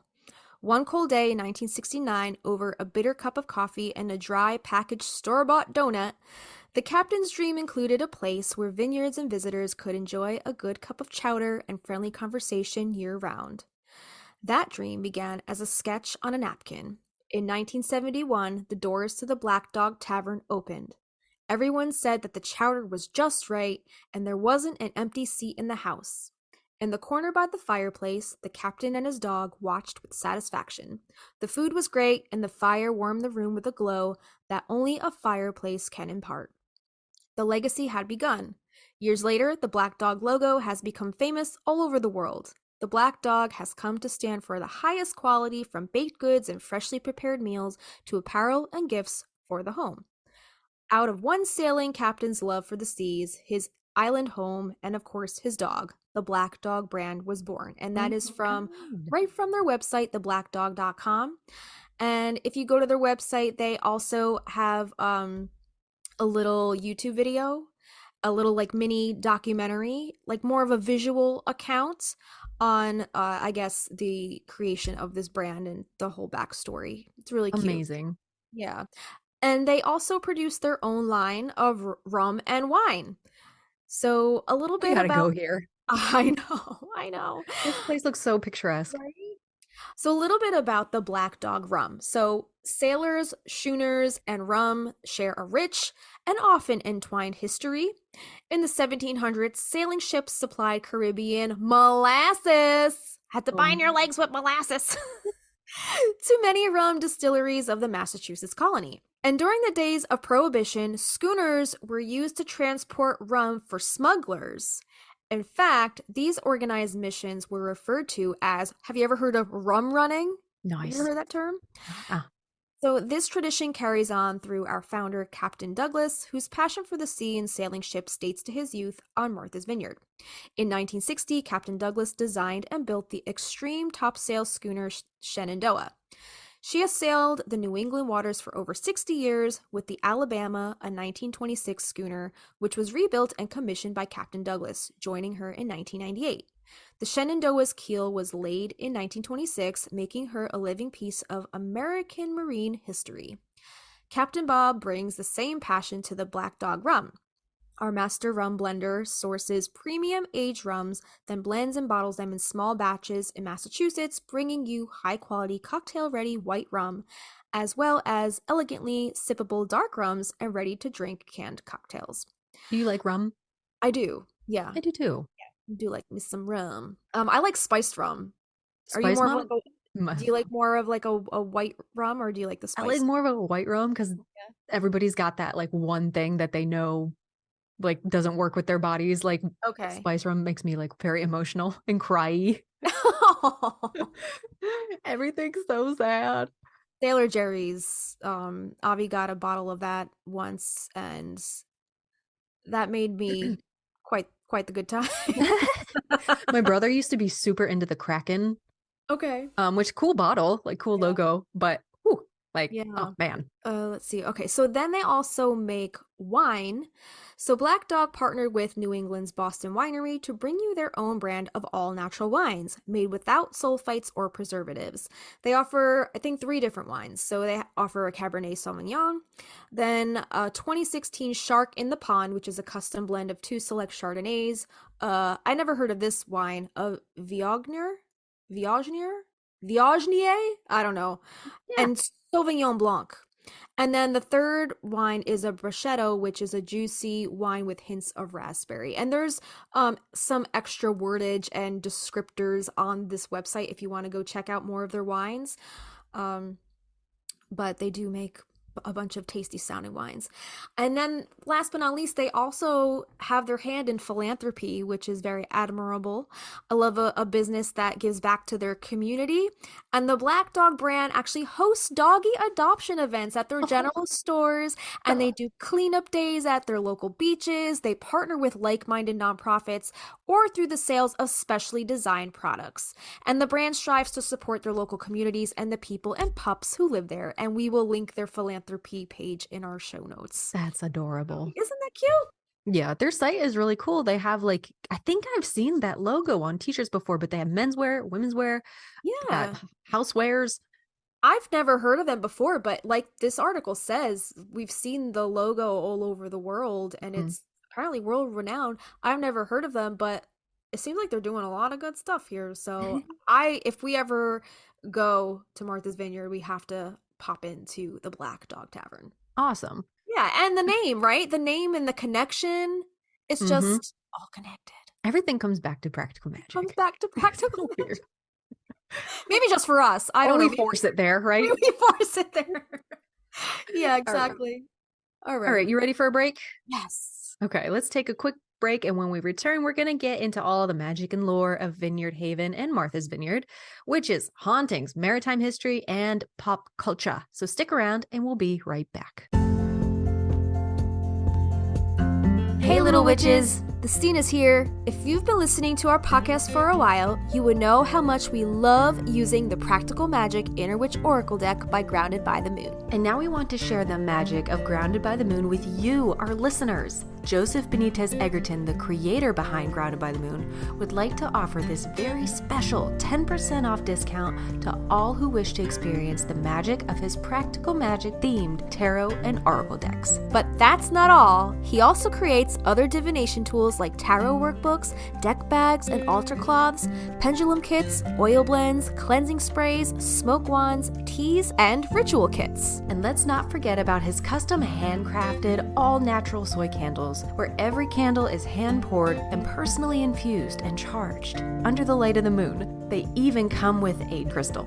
And did we mention all of the ingredients in the candles are ethically sourced? All of Joseph's offerings are just so magical. So go visit groundedbythemoon.com and use the coupon code Magnolia Magic for 10% off your entire order at checkout. That's MAGNOLIA MAGIC. So get your discount today.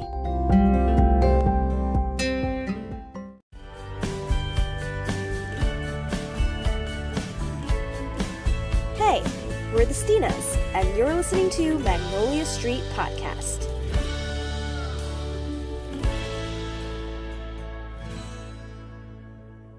You got your deck ready to do a card pull? Yes, I'll do. No, I lied. No, I don't. Hold on. It's always within an arm's reach, but I never have it like out. Again, you can go to Grounded by the Moon and get 10% off your full order by using Magnolia Magic at your checkout. Yeah. Thank you to Joseph for all his beautiful work, and we really love using his deck in our show. Absolutely. And I don't know if you guys are going to hear this in time, but I do know that he's got another Kickstarter campaign live at the time of recording this. So check out groundedbythemoon.com and also check out his Instagram, groundedbythemoon. If you go to his little bio, the link in his bio, just click on that and it'll take you to like a whole menu of links. I think the very first one is his Kickstarter campaign. If you guys are interested in checking out the new decks he has coming out, I think it's like a 3-deck project. Wow. One is based on crystals, one is based on, I think, familiars, and then the other is herbs. Wow. So he's got 3 decks that he's got in the works that he's getting backers to support. So check out his Kickstarter if you want to support his campaign, and then you get some really cool rewards in return for supporting his campaign. I don't know how he has the energy. That's insane. Good for you. I don't either. He's amazing. But we are using his Inner Witch Oracle. This is believe this is the 2nd edition. This is the new Moon deck. It's got the holographic edges. Pretty. Yeah, I do have the gold one as well, but I don't know where that one is right now. All right, so we're gonna shuffle up, I guess, and tell me when to stop.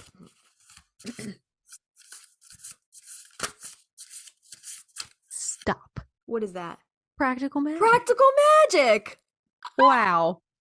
Look at that. How about that? How about that? All right, so yeah, the name of this card is actually Practical Magic, and the image on this card is a full moon with a witch hat riding a broomstick with some glitter. Very cute. So the keyword on this card is energy. Practical magic. Yeah. It all goes back to that story, right?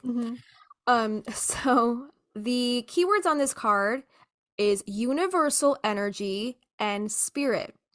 So this card represents the 5th element, spirit, a non-physical energy that exists between, within, and above all other elements. Attune your energy with the divine energy. The universe supports you. Connect yourself with all of the elemental energies to engage your practical magic. This card is telling you to fully connect with the 4 elements to bring forth this magical 5th energy and connection. Feel the earth, listen to the wind, drink the water, and witness the fire. Harness the power of these energies with physical representations or a candle for each color. You can also use the power of one white candle to represent the connection to all. Use the power of this card and its affirmation to enhance the magic in your life. And the affirmation on this card, or the mantra, is I embrace my magic. I like that. I like that at the end of the film, once she embraced her magic, all the townspeople rallied behind them. And I think that's a wonderful aspect of their community. Just be yourself. Yeah. When you are being your true authentic self, you are in alignment, right, with spirit. And I feel like that's when all of the magic really starts to happen. You see things lining up for you. You see the synchronicities. Like it's just crazy how things line up, and the divine timing and trusting and having faith in that is like, I am like learning that so hard more now than like I ever have or have ever consciously noticed. It's just been really, really and it's all fun. documented.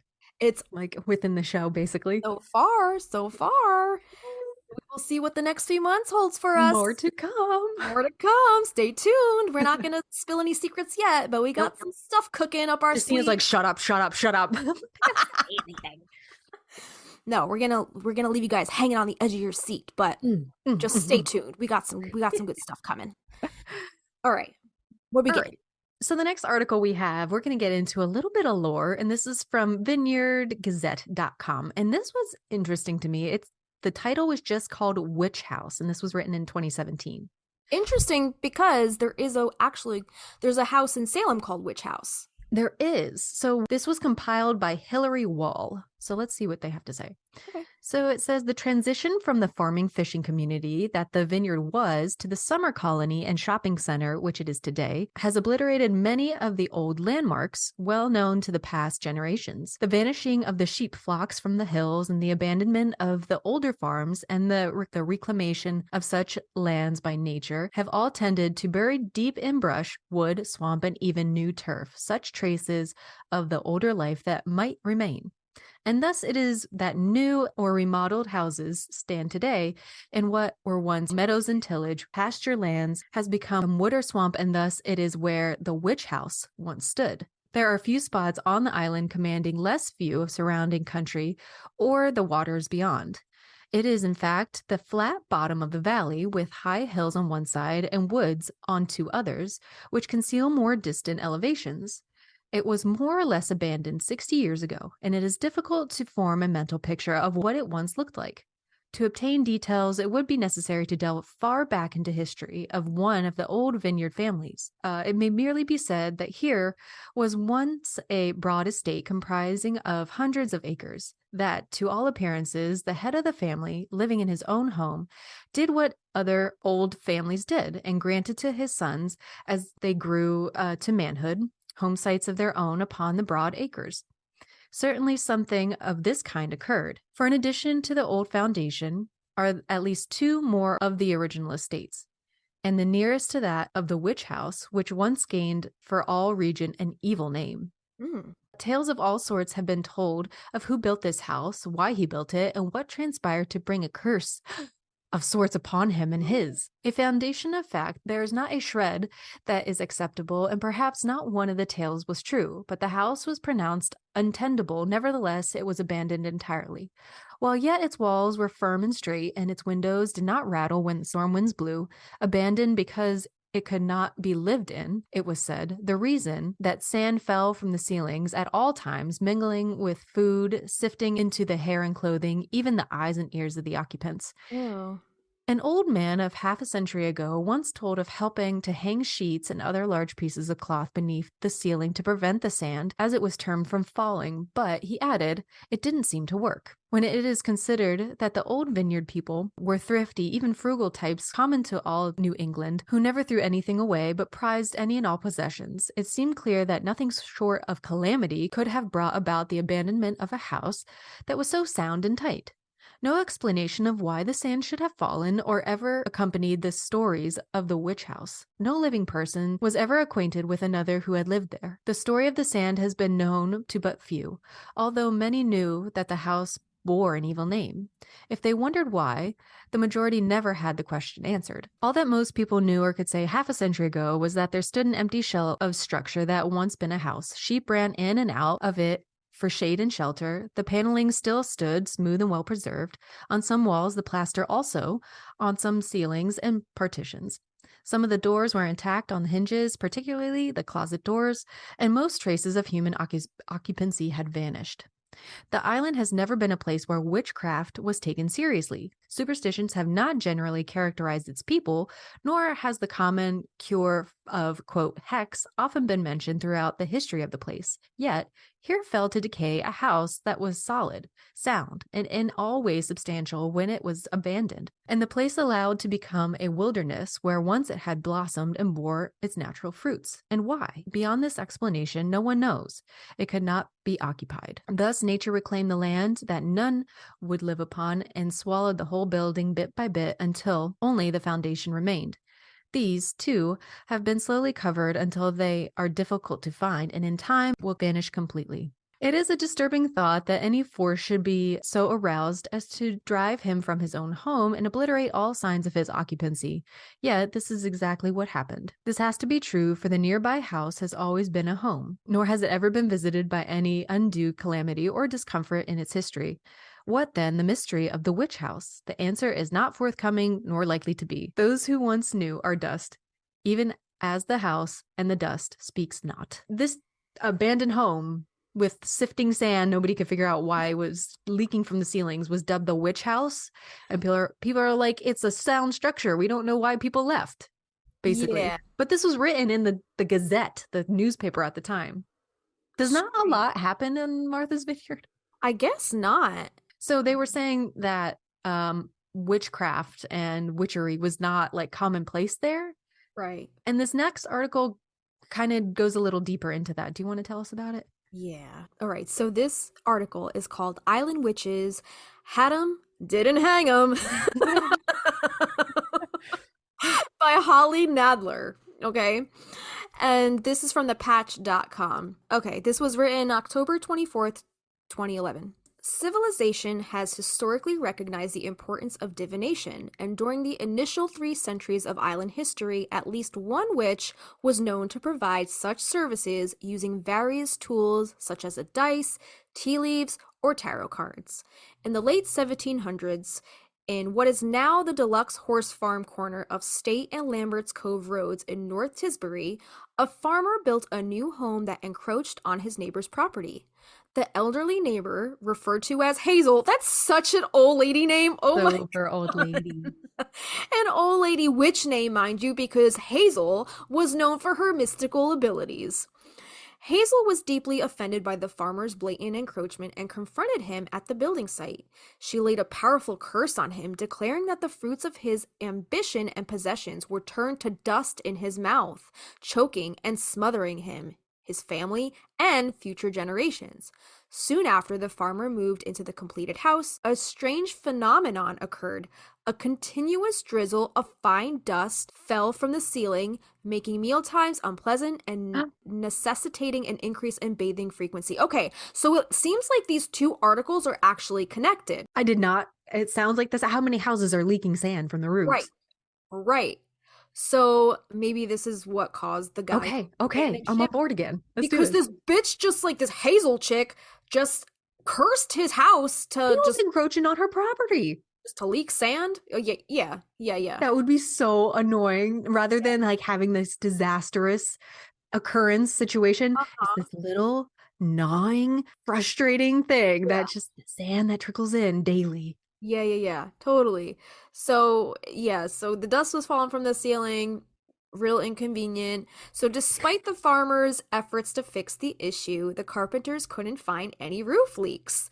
The relentless dust persisted, and the family had no choice but to abandon the house.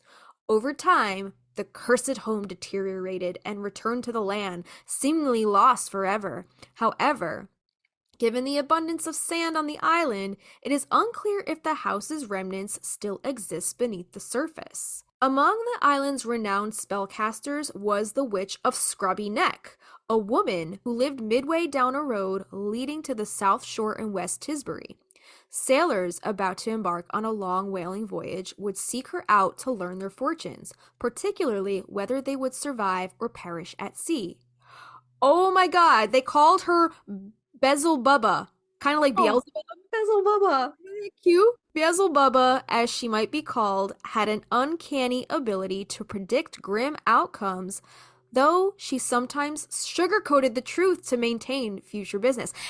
Going back to Big Fish again, and Helena Bonham Carter's witch's character when she lives in that cottage in the woods, and the kids knock on her door to like peek into her eye to see when they're gonna die, right? Yeah. This reminds me of that again. Yeah. Going back to that scene. Yeah. Can that be my nickname? Big Fish came up in conversation. Nice. Can that be my nickname? Beelzebubba. Yeah. So one first mate of an Eggertown whaling bark chose not to pay for her services and dismissed her predictions. The enraged Beelzebubba later followed the ship to harbor, unleashing a curse on the voyage and the first mate. Throughout the journey, a large black crow haunted the sailor, attacking him repeatedly in different ports. The crew teasingly attributed the crow's actions to the vengeance of the Scrubby Neck Witch. So she's got a name, the Scrubby Neck Witch, aka Beelzebubba. I love it. I love that. Okay, we need a new t-shirt, Scrubby Neck Witch. Scrubby Neck Witch. Okay. Hashtag Beelzebubba. So eventually, the first mate off the coast of Ecuador took decisive action and shot the crow dead with a bow and arrow. Oh, that just like gives me PTSD from the whole Caden death sequence. Magic lessons. Strangely, on the same day, at a relative time years later, when the first mate returned home, the Witch of Scrubby Neck suddenly dropped dead in her cabin, clutching her chest. So in essence, was she in fact her familiar? Like, was she like channeling her energy to like go after this ship through her her familiar, which is like Yeah. they do the dirty work of witches, right? They're little henchmen. So while this tale may not satisfy those who despise being mistreated in terms of tips and wages, one can only hope that the first mate, if reincarnated, has had to face some comical retribution in subsequent lives, perhaps as French fries dropped on a ferry deck under the watchful eyes of seagulls, or as quahogs about to be fried at Giordano's in August. What? Hey, what's a quahog? I have never heard of the word in my life. Fried quahog. All right. Wow. Crazy. I did not know those two stories were connected. How those two, yeah. Interesting. Question though, and What? I'm just like thinking of this guy that jumped ship and just like abandoned his house and went elsewhere. Mm-hmm. Do you think that this scrubby neck witch, do you think she cursed his house, or do you think she cursed him? So no matter where he lives, sand is gonna fall from the ceiling. I don't know. And he's just going around the country, abandoning houses, and they're all just going back into the earth is just reclaiming all these houses. I wonder how much more we could find on it, because it doesn't say his name, but it says her name, and I'm sure if we include, is the Beelzebubba Scrubneck Witch, they're not the same as the North Tisbury Witch, right? Because the one was North Tisbury and the other one was in the west. Hazel is at the Lambert Cove Roads in North Tisbury, and then the Scrubby Neck one is the South Shore in West Tisbury. Oh. There might be two different women. Two different witches? So had them, didn't hang them. They just kind of let them do their thing. They're like, we will be the one to relocate. You can stay here on the island. Right. Yeah. It seemed like anybody in Martha's Vineyard, like they just don't have time for the superstition. I got too much farm work to do. Yeah. Leave me be. They're like, oh, you want to curse my property? Have at it. You can have it. I'm gonna jet. Yeah, exactly. They just let them curse the land. It's fine. Whatever. That's how I feel about like spiders on my porch or in my sunroom. I'm like, you can have it. Like, I don't need this. They're not hurting anybody. No. Sand's just falling from my ceiling. It's fine. So weird. It's fine. I can't eat dinner. I can't bathe. It's fine. I'm always chafing. So a couple more other weird little haunting stories. This is from mvtimes.com. And this is are these legit ghost stories? Can I turn my light off? I don't know if they're legit. I don't know. We're going to take them as gospel though. Okay. If you want to turn your light off, go for it. I'll stumble and fumble through this as best I can. And cue the spooky music. Here we go. This is entitled Hauntings in Paradise. Martha's Vineyard is flooded with tales of the supernatural. Author Thomas Dresser, known for his historical writings about Martha's Vineyard, published Ghosts of Martha's Vineyard Haunted America in 2020, documenting terrifying accounts of hauntings experienced by people on the island. Dresser stated, "Just peripherally, I've been interested in ghosts forever, just because I always knew this kind of thing was out there."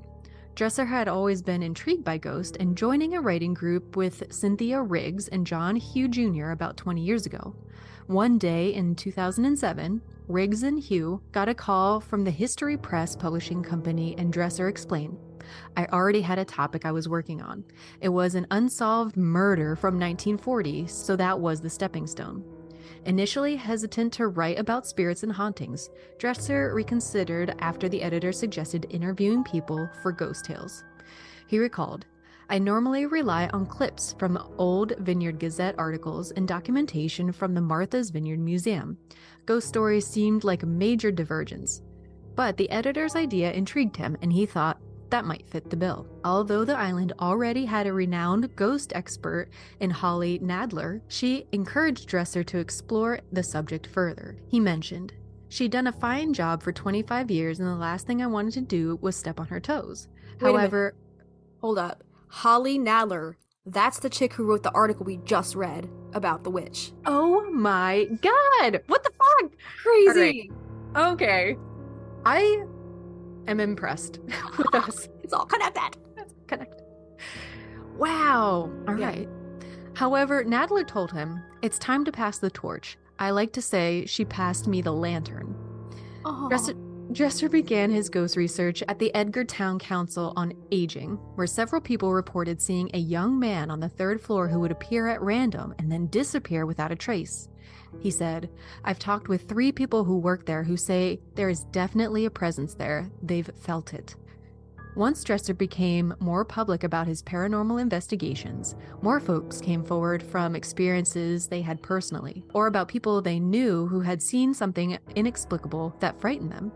At the old Victorian Inn, now the Christopher, in Edgartown, witnesses described to Dresser a strange and disturbing scene. He recalled, "There were some people staying at the hotel. Some sailors came in wearing raincoats, walked right through the room, and then disappeared at the other side." It's like that lady from, what was her name? The Wayside Inn. Yeah. Jadusha. What's her name?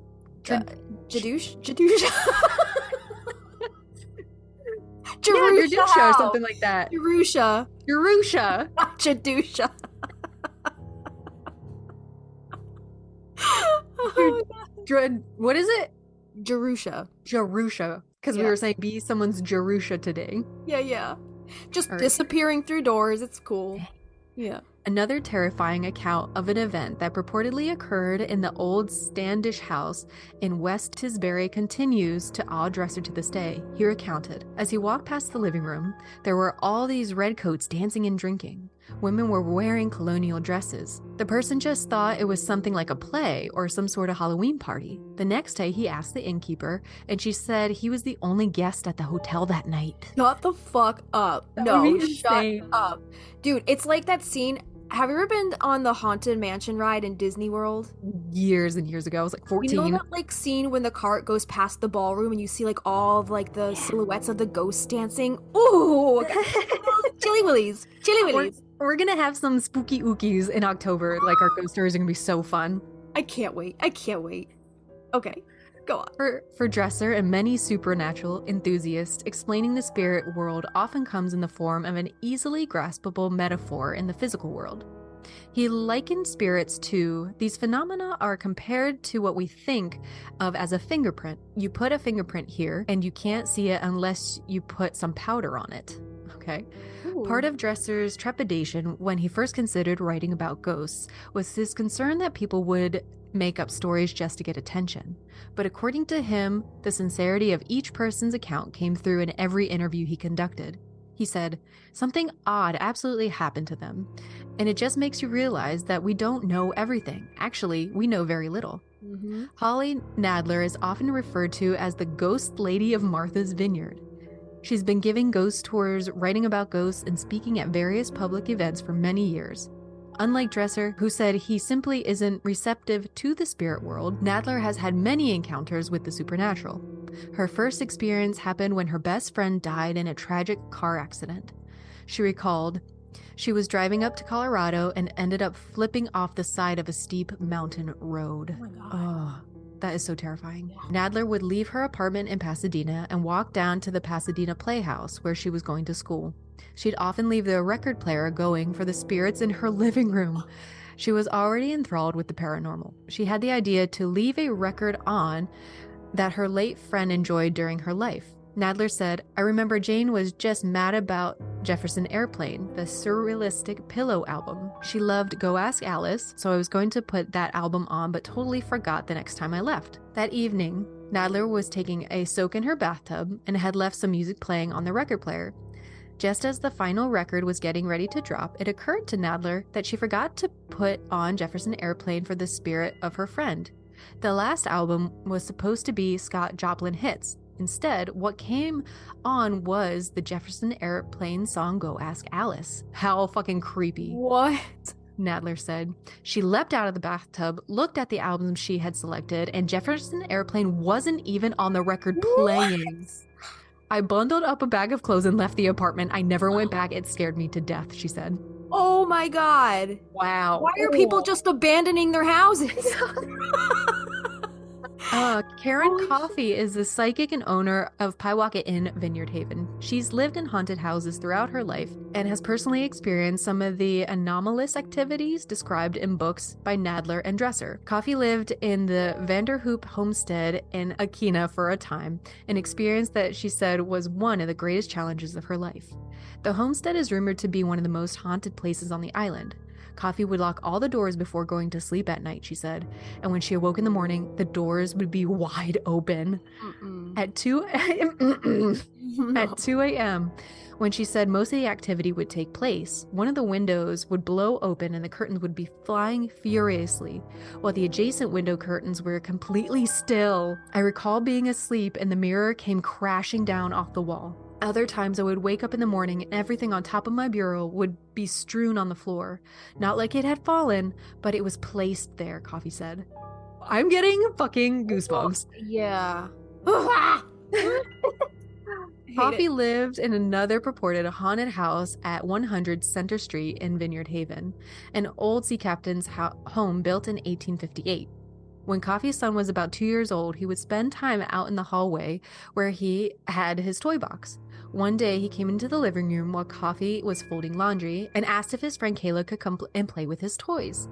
I thought this was an imaginary friend, but my son had actually made contact with a little girl who fell down the spiral staircase. My son told me Kayla fell and broke her head. Coffee said, "There's an awful lot of history here, a lot of tragedy. Sometimes when people die, a part of them never leaves this realm. You can't always see them or experience them, but other times you can." Okay, so kids are so receptive to that stuff. Kids are creepy as fuck. Kids are creepy as fuck. But like, I'm like, did this poor little boy, this poor kid, see her in her dead, like, state? Why is my like brain... her messed up death version of her? Yes. Yeah. Did he see her accident version? Version. Oh my god. He must not have been afraid of it. Traumatizing. Yeah. Did you ever see The Ghost Whisperer with Jennifer Love Hewitt? Oh yeah, long time ago. Whenever like the ghosts would come to her, they would come to her in their like damaged form, like right what they look like as a result of their death, like the accident that they had. Like she Number would 13 Ghosts with Matthew Lillard. Yeah. And yeah. with the house Shannon Elizabeth? No. It was like this glass house that Tony Shalhoub and his kids like inherit or move to, and like the basement is full of like these trapped ghosts, and one of them is his dead wife. Dude, this movie is so good. I want you to tell me about my most favorite thing. Maritime history. Let's do it. All right. There was an article that I found real quick before I don't know why I didn't put it in here, but there was a mysterious shipwreck in Chappaquiddick in Egerton, Massachusetts. So the scarce remains of a sunken ship peek out from the sand on East Beach. I'm going to send you this link real quick, and we will also link this in the show notes. So check this out. This is from atlasobscura.com. So in the winter of 1866, a severe blizzard tore through Martha's Vineyard and the surrounding islands. The wind has driven around us wildly, and the snow has come in overpowering, blinding blasts, reported the Vineyard Gazette in January of that year. Many disasters must have occurred to the fleet of coasting vessels. Indeed, the Kristina, spelled C-H, though, a schooner out at sea on her way to Boston from New York, was carrying cement and 5 crew members when she was obliterated by gale force winds and capsized off the coast of Chappaquiddick Island. 4 of the men perished by the time help could reach the vessel 4 days later. Oh my God. And the lone survivor miraculously clung to the ship's mast for 56 hours. Oh my God. Yeah. After which both of his feet and his fingers required amputation. Oh. More than 150 years on assemblage of wooden planks and rusty iron bolts were found poking out of the East Beach on Chappaquiddick Island. Oh. The subtle structure emerged parallel to the shoreline after Hurricane Sandy displaced untold quantities of sand, but it was soon buried out of sight for another 2 years. Upon reappearing in the aftermath of a storm in 2014, the strange construction caught the eye of Arnold Carr, a local marine biologist and a diver who specializes in retrieving wreckage from keeled ships and crashed planes. Carr began aggregating regional archival materials in earnest, and from his research, he put forth a hypothesis. He suggested the formation, over 60 feet long and 40 feet wide, where it meets the eye, could quite possibly be the ruined hull of the Kristina. But the location of the wreckage didn't quite match Carr's calculations for where the Kristina would have likely washed up, and he subsequently postulated that the remnants could also belong to the Silver Belle, another ill-fated mid-19th century schooner. Eventually, Carr and his fellow researchers came full circle. The investigation continues, but it is presently believed that the mysterious shipwreck is most likely the Kristina. Weird. Yeah, Yeah. these pictures are very strange. Yeah, so if you want to see this, take the ferry from Martha's Vineyard to Chappaquiddick Island. You'll cross the Dyke Bridge of Ted Kennedy fame to get to East Beach, a long stretch of sand on the eastern edge of the island between the Wasque Reservation and the Cape Poge Wildlife Refuge. The wreckage can be seen just barely peeking out above the sand. Yeah. So, You really got to be looking for it. Right. And then I found this article called The Last Luckiest Ship, and this was written by Matthew Stackpole, and this article is from mvmagazine.com. So, when the ancient whale ship Charles W. Morgan visits Martha's Vineyard this summer, like new after a keel to main truck reconstruction, at Mystic Seaport, her principal cargo will not be the oil and bone of her previous travels, but the story that she alone survives to tell. It's a story with more than a few vineyard connections. No one involved could have imagined it, not the workers trudging through the snow to begin construction of the new whale ship at the Hillman Brothers shipyard in Bedford in January of 1841, nor the owners paying for the ship, nor the people who were to sail on her in the years ahead. None of them could know that this ship, set to join the whaling fleet at the beginning of what would be the busiest, most profitable decade of whaling under sail, would, in her 80-year, 37-voyage career, sail to the end of the industry she was built to serve. Nor could they have imagined that she would become the last remaining vessel of a whaling fleet that numbered over 2,700 vessels, a glorious remnant of a global industry that encompassed more than 2 centuries of American maritime history. So back in January of 1841, the Morgan was just another whale ship under construction at the highly respected Hillman Brothers Yard, one of 17 whale ships the brothers built between 1827 and 1852 in the busiest whaling port in the world. Many of the leading families in the whaling capital of New Bedford originated in Nantucket or the Vineyard, and Jethro and Zachariah Hillman were no exception. They learned the art of shipbuilding from their father, a shipwright who had learned the trade on Martha's Vineyard before moving from Chilmark to New Bedford in 1788. This is just the beginning of the multiple ways the Morgan and Martha's Vineyards are intertwined. 6 of the 21 captains of the Morgan during her long whaling career came from the Vineyard, including her first captain, Thomas Adams Norton of Edgartown, whose great-great-nephew, S. Bailey Norton, lives on North Water Street today. 17 members of her original crew were vineyarders, as were many sailors on later voyages. Even the famous Vineyard Gazette editor Henry Beadle Howe, there's Beadle again! Who through his writing did much to keep the history of whaling alive, was the Hillman brothers' great-great-nephew. So Charles W. Morgan, the ship's namesake and principal owner, wrote in his diary on July 21st, 1841, that it was a fine warm day but very dry. A prosperous Quaker entrepreneur and abolitionist, his holdings illustrate that while the product of whaling lit the world and lubricated the Industrial Revolution, its profits flowed into many aspects of the nation's expanding economic system. In addition to the 10 whale ships he owned, wholly and partly, he was invested in the spermaceti candle works and iron works, textile and paper mills, coal mines, railroads, insurance companies, banks, and land in the Midwest.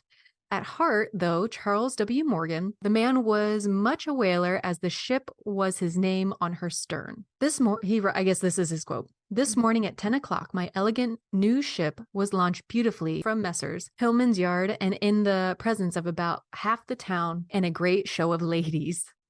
The journal continues. She is to be commanded by Captain Thomas A. Norton. The Morgan came to be known as, quote, a lucky ship. And she was, but the better part of her luck no doubt came from carrying capable captains and crew.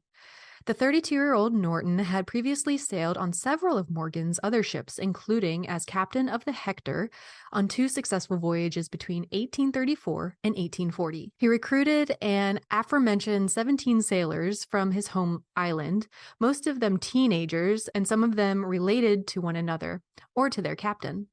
They came from Edgartown, Tisbury, and Chilmark.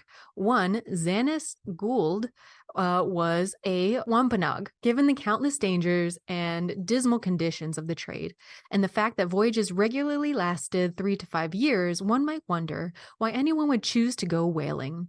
But on the Vineyard, where the finest houses and most elegant churches were all built with whaling money, and where the potential for both disaster and profit in the fishery were well understood, to go a whaling was a natural choice for boys and young men. The Vineyard served as home port for far fewer ships and voyages than its near neighbors, New Bedford and Nantucket. But the island provided an outsized number of the officers and crew for their ships from all ports. So when they returned to New Bedford after 3 years, 3 months, and 27 days, the hold was full of 1,600 barrels of sperm oil, 800 barrels of whale oil, oil from any other type of whale, and 10,000 pounds of whale bone. Captain Norton, who had a 1/8 share of the ship, took his profits and retired in Edgartown at age 37. Could you imagine retiring at fucking 37? Wow. Reset. If he had additionally gone to sea in his mid-teens, which is likely, he had spent almost half of his life at sea and was ready for a quieter existence. Kind of like Samuel Diaz when he was like kind of like started planting all the trees and went through like that midlife crisis. But he apparently never forgot his last ship. In the late 1840s, he and his wife named a son Thomas Morgan Norton. It was not a family name, says S. Bailey Norton today. They named him after the ship. As a harbinger of what was to come in the Morgan's career, the first voyage was a success. Second mate James C. Osborne of Edgartown began his journal of the voyage with the hope of, quote, "May kind Neptune protect us with pleasant gales, and may we be successful in catching sperm whales." Oh, that's such a cute little little prayer, little rhyme, little spell, little spell, manifestation. Exactly. A sea spell. A sea spell. I like how they kind of like pray to the sea gods, like Neptune. Like, girl, this book I'm reading, there's a whole chapter about the sea gods, so I'm going to cover that next year. Sailors, pretty sure they're witches. Like, they were so superstitious. 100%. They had all these little like rituals and things that they did to kind of protect themselves while they were at sea. But they were also scared of witches, which is like a whole dichotomy. Which is really fucking ironic and hilarious to me. But yeah, so I can't wait for that episode whenever you're ready to do that. So they didn't find whales until they were around Cape Horn and into the Pacific, but the fishing was good in the equatorial waters 1,000 miles off of South America and around the Galapagos. They killed whales in the Gulf of Alaska and off of Monterey, California. Over the course of the next 80 years, the Charles W. Morgan set sail in search of whales another 36 times. She hunted in every ocean, and a list of her ports of call reads like a geography quiz.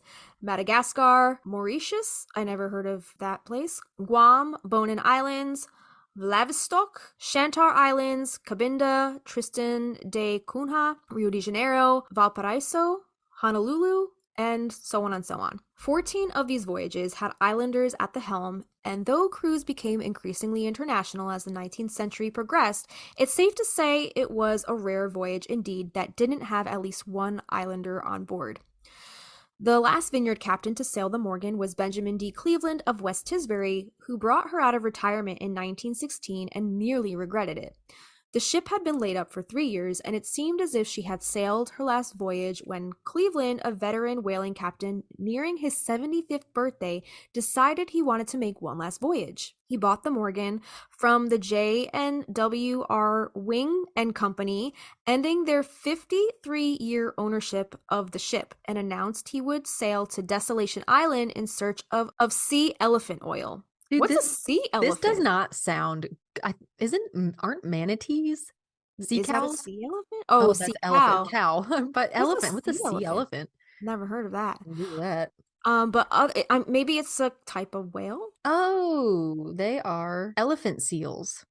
Elephant seal. They're the ones with like the big Husks? growth noses, like the big round noses. Got it. All right. Holy shit, they're so big. They're bigger than the Volvos.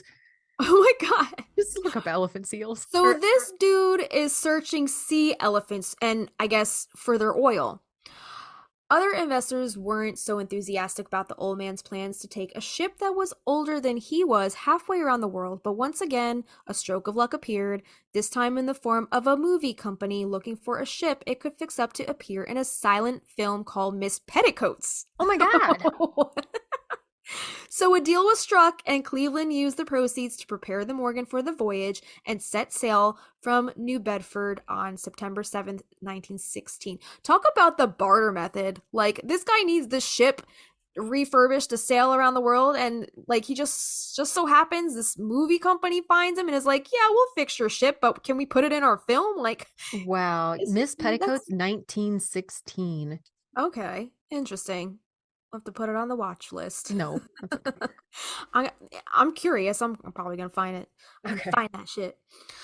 So Desolation Island is located in the South Indian Ocean on the edge of the Antarctic Sea, 11,000 miles from home, and its name is well earned. The Morgan arrived there on February 7th, 1917, and for nearly 4 months, the crew went ashore to kill elephant seals. Not even the Morgan was immune from all the tragedy, and on April 19th, one of her whaleboats heading ashore was capsized by a large wave. 4 of its 6-man crew, dressed in heavy clothing, drowned. Still, the voyage was a success as far as oil was concerned, and they departed from Desolation Island on May 12th with 1,100 barrels in the hold. So when they arrived at the island St. Helena, however, they learned that the First World War had begun and German U-boats were on the prowl for enemy merchantmen. Captain Cleveland immediately decided to head for home, which he did by staying out of the shipping lanes and sailing to the West Indies. From there, after narrowly missing a floating mine, he set a course into the Gulf Stream, again out of the usual travel routes. He crossed the busy shipping lanes near New England at night, and finally, by staying close to the dangerous but well-known to him, shoal-riddled south shore of the Vineyard, made his way back into New Bedford to a hero's welcome. No fewer than 11 former whaling captains were on hand to greet him when he stopped ashore. The Morgan sailed on 3 more voyages under non-Vineyard captains before coming home to New Bedford from the final one on May 28, 1921. By that point, there was only one other whale ship left in New Bedford, the Wanderer, and both relics were spruced up to be used in the 1922 silent film classic Down to the Sea in Ships. After that, however, it appeared the Morgan would suffer the same end as so many of her sister ships, to rot, to sink, purchase, to burn. The latter very nearly happened in June of 1924 when the Vineyard steamboat San Katie caught fire and drifted up against the Morgan, where she was laid up along the wharf in Fairhaven. Only quick work by the Fairhaven Fire Department saved the ship. The Wanderer was far less fortunate. That same summer, it set off on what many thought would be the last whaling voyage from New Bedford and only made it across Buzzards Bay before wrecking on the shore of Cuttyhawk in a storm. Greene moved the Morgan to his Round Hill estate near New Bedford, putting her into a sand berth in the spring of 1925 and opened her to the public in the summer of 1926. He also hired George Fred Tilton to supervise the ship's overhaul and serve as her quote-unquote captain when she was open to the public. A retired whaling captain famous for his 3,000-mile trek across Alaska to secure help for several steam whale ships trapped in the Arctic ice in 1897, and a member of the well-known Chilmark Tilton clan, Tilmark was the real thing. He was also a great storyteller and ambassador for the ship and for whaling, who mesmerized visitors with his tales and his knowledge. Nearly 200,000 people visited the ship in that first year. The Morgan was now the last of her kind, but a lucky ship is a lucky ship, and a survivor appeared. The loss of the Wanderer galvanized Colonel Edward Howland Robinson Greene to preserve the Morgan. He did so, he said, not only because his grandfather had been the Morgan's second owner, but because she represented the important chapter in American history. As the son of the famous investor Hetty Greene, the so-called Witch of Wall Street, he had the wherewithal to do it. Perhaps we too, the ship and myself, compare pretty favorably. Tilton wrote about the Morgan near the end of his autobiography. Captain George Fred himself, I guess is the title. This quote says, "She is considerably older than I am, being 87 years off the stocks, but we both of us have been tumbled around by the waves of every ocean, and now that we are not wanted to hunt whales anymore, we are laid up here so that people can get some idea of how the business used to be done. The ship is on exhibition, and I sometimes think I am too." Oh. So both captain and ship were landlubbers at that point, but Tilton, for one, didn't think it needed to be that way. Quote, "I have said that the ship lacks life. 'Tis so, just as I do with soil under my feet, but there is this consolation. Neither of us is dead or near to it. Shovel away the sand from the Morgan sides, caulk her, and she'll go around the world, and I can sail her, by Godfrey." End quote. Tilton died in 1932, but when you look at what now lies in store for the Morgan, it seems he may have been not just a raconteur, but something of a prophet. In 1941, Mystic Seaport took possession of the ship and moved her to Connecticut. In 2009, under the leadership of Board Chair Richard Viator of Edgartown and President Stephen C. White, whose family have been seasonal residents of Edgartown for many generations, Mystic Seaport announced it would not only restore the Morgan, but sail her again this summer. The decision would have pleased Tilton. As the ship still has no engine, he no doubt also would have appreciated the donation of a professional tugboat and crew for the entire voyage by Ralph Packer's Tisbury Towing Company. It is appropriate, given her many vineyard connections, that she make her first visit to the island. In a sense, because she is sailing again, Tilton and all those other vineyarders who sailed and saved her are coming home too.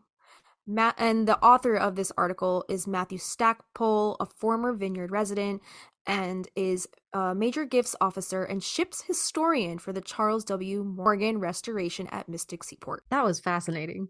Wasn't it? That is wild. Did you watch the new season, not new season, but like the Gilmore Girls, like the newer one, the Year in a Life? I started to. I think I fell off. I didn't. At the very end, the grandmother, Emily Gilmore, ends up like living in Nantucket, and she's just going to this whaling museum one day, and the guy like is giving the tour.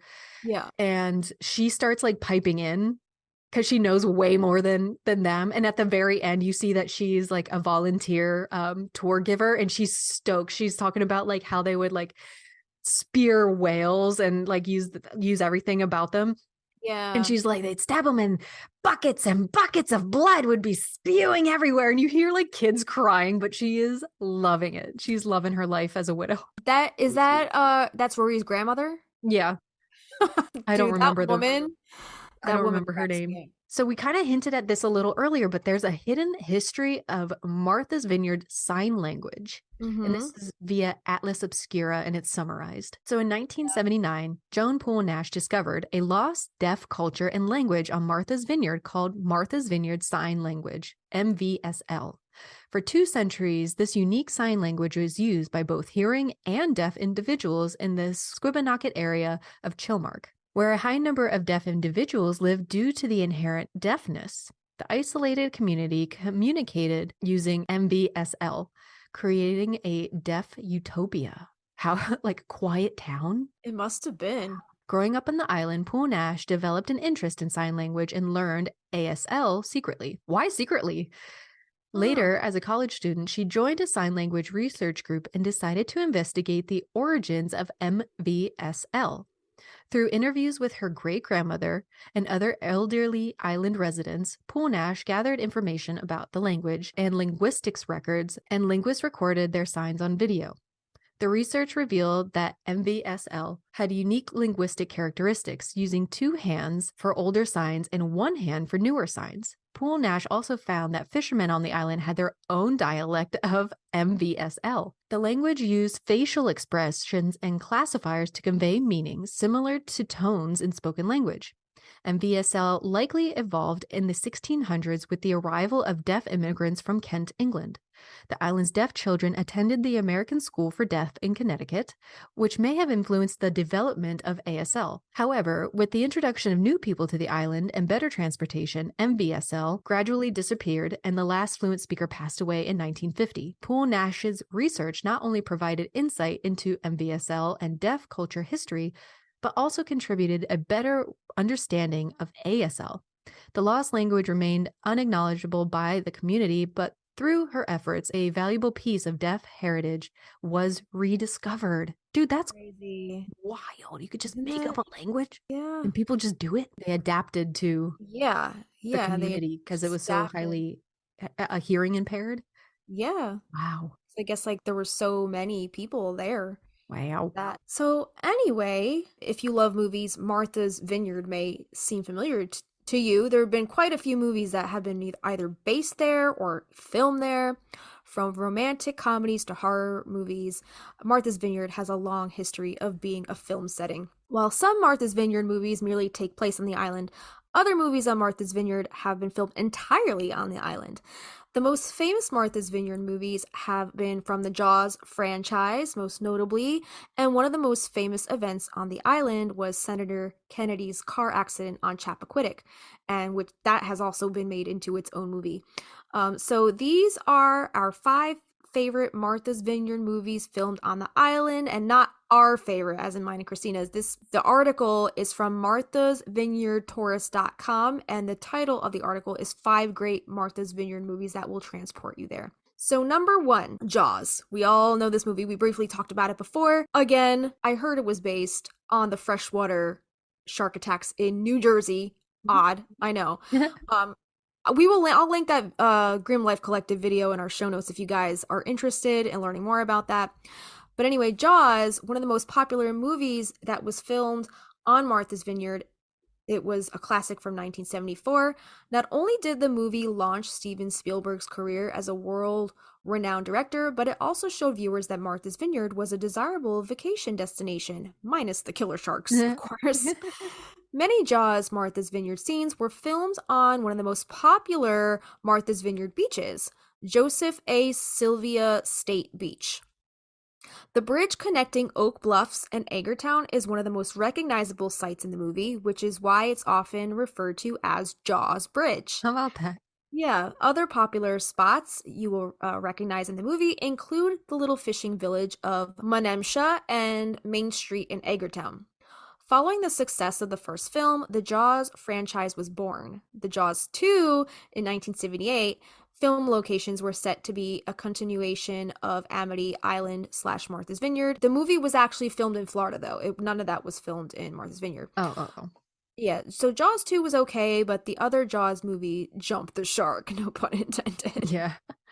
The film location for Jaws 3D in 1983 was in SeaWorld in Florida, and in the movie, Chief Brody's son works at SeaWorld and his younger brother comes to visit him. So maybe like the first 2, I think, were just... I gotta rewatch that movie. It's been so long. Yeah. Chappaquiddick was a movie in 1969, and it was Senator Ted Kennedy who was involved in a serious car accident in the Chappaquiddick that resulted in the death of the campaign staffer, Mary Jo Kopechne. This story is retold in the 2018 movie Chappaquiddick. Though most of the scenes were filmed on the mainland, parts of the movie were filmed on the Chappaquiddick Island and the Chappie Ferry. Chappaquiddick documentary and a documentary on the death of JFK, more Kennedy tragedies. John F. Kennedy Jr. and his wife and sister-in-law died in July 1999 in a plane crash off the coast of Martha's Vineyard. Chappaquiddick is available to rent or buy on Amazon. Chappaquiddick is also on Netflix. And in Europe, the movie is called The Senator. So yeah, interesting. All the connections that the Kennedy family has to kind of that area, like Martha's Vineyard and those islands. Really, really strange stuff. The whole Kennedy family, and there's a whole curse surrounding them too. Yeah, weird. Isn't it weird? Yeah. So we're going to talk about some romantic movies that take place on Martha's Vineyard. So Martha's Vineyard is quintessential romance. Sand dunes, blue sky, blue ocean. It's not a surprise that many people choose to get married in Martha's Vineyard, or for just a simple couples getaway. So of course, Martha's Vineyard movies fall into the romantic genre quite easily. The first one on this list is Sabrina, and this 1995 remake of the classic 1954 film Sabrina was also filmed in different locations around Martha's Vineyard, specifically Menemsha and Vineyard Haven. The famous cottage is located in Menemsha and once belonged to singer Billy Joel. What? You can see bits of Main Street on Vineyard Haven when Sabrina and Linus go cycling around the vineyard, and there are some anomalies about this movie. So, the halfway house that Linus donated that supposedly was at the end of Vineyard Haven, the real estate is way too expensive, and the lighthouse that they can see from the Menemsha cottage, that's Egerton Lighthouse, miles away on the other side of the island. Okay. So, there are some little discrepancies in this film, not extremely accurate, but again, Hollywood, they shift stuff around as we talked about before with practical magic, just for the sake of logistics, you know. You're running 5 miles round trip? This doesn't make any sense. She left her house without her keys? You left your car in town? What? So it says about Sabrina, the scenes with the vineyard are sadly too short. The next movie is called Jumping the Broom, and this says, with stunning coastal views, Martha's Vineyard is the ideal destination for a wedding. And 2011, black comedy Jumping the Broom is a hilarious film that shows the crazy antics surrounding a Martha's Vineyard wedding. The plot centers around Sabrina, another Sabrina, a rich girl who will be marrying an investment banker with working class roots, Jason, at her parents' enormous family estate in Chilmark. Jason's mother is widowed and not too happy about losing her son. Throughout the story, the couple battle opinionated family members who try to interfere with their nuptial plans. Most of the action takes place around the Chilmark estate. However, the Chilmark mansion was actually in Nova Scotia. Jumping the Broom is available to rent or purchase on Amazon Prime. It's also available just to watch on Netflix. Next up is The Inkwell, which is a coming-of-age story about a quirky New York teenager who comes to Martha's Vineyard for the 4th of July.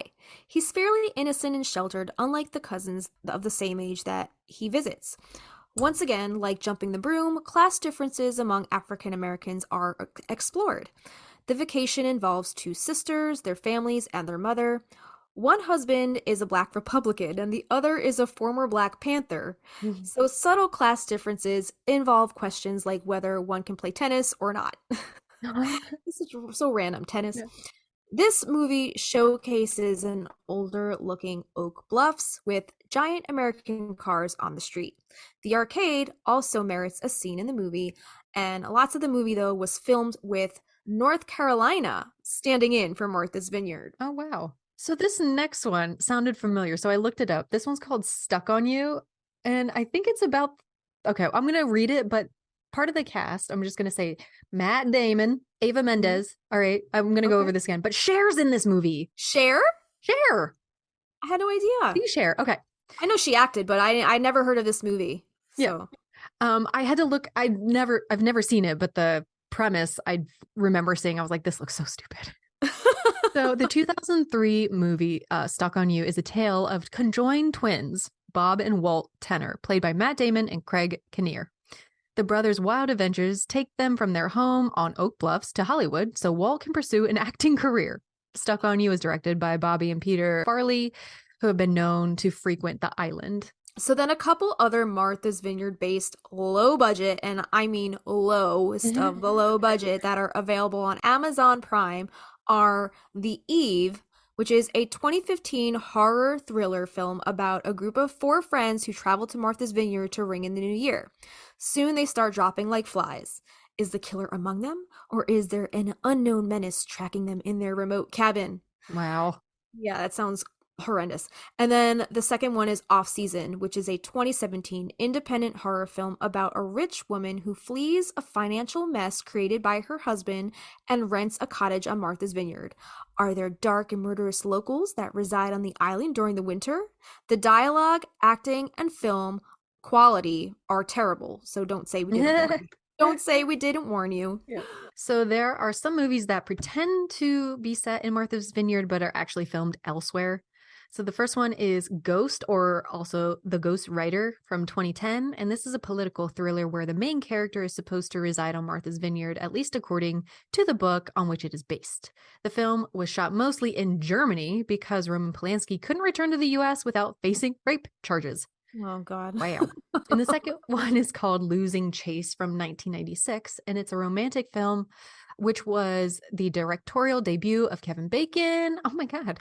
The heroine, Helen Mirren, has had a nervous breakdown because of the stress of being upper middle class. Definitely rich white people problems. Anyway, her loving husband hires a nurse to help her recover, and romantic issues ensue. Helen Mirren won a Golden Globe for this film. The movie is supposed to be set on Martha's Vineyard, but large parts of it were filmed in upstate New York. How do you feel about the real hashtag fictional Maria's Island?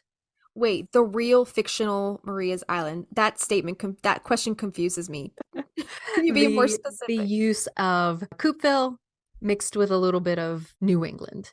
I feel like I can see what they were trying to do.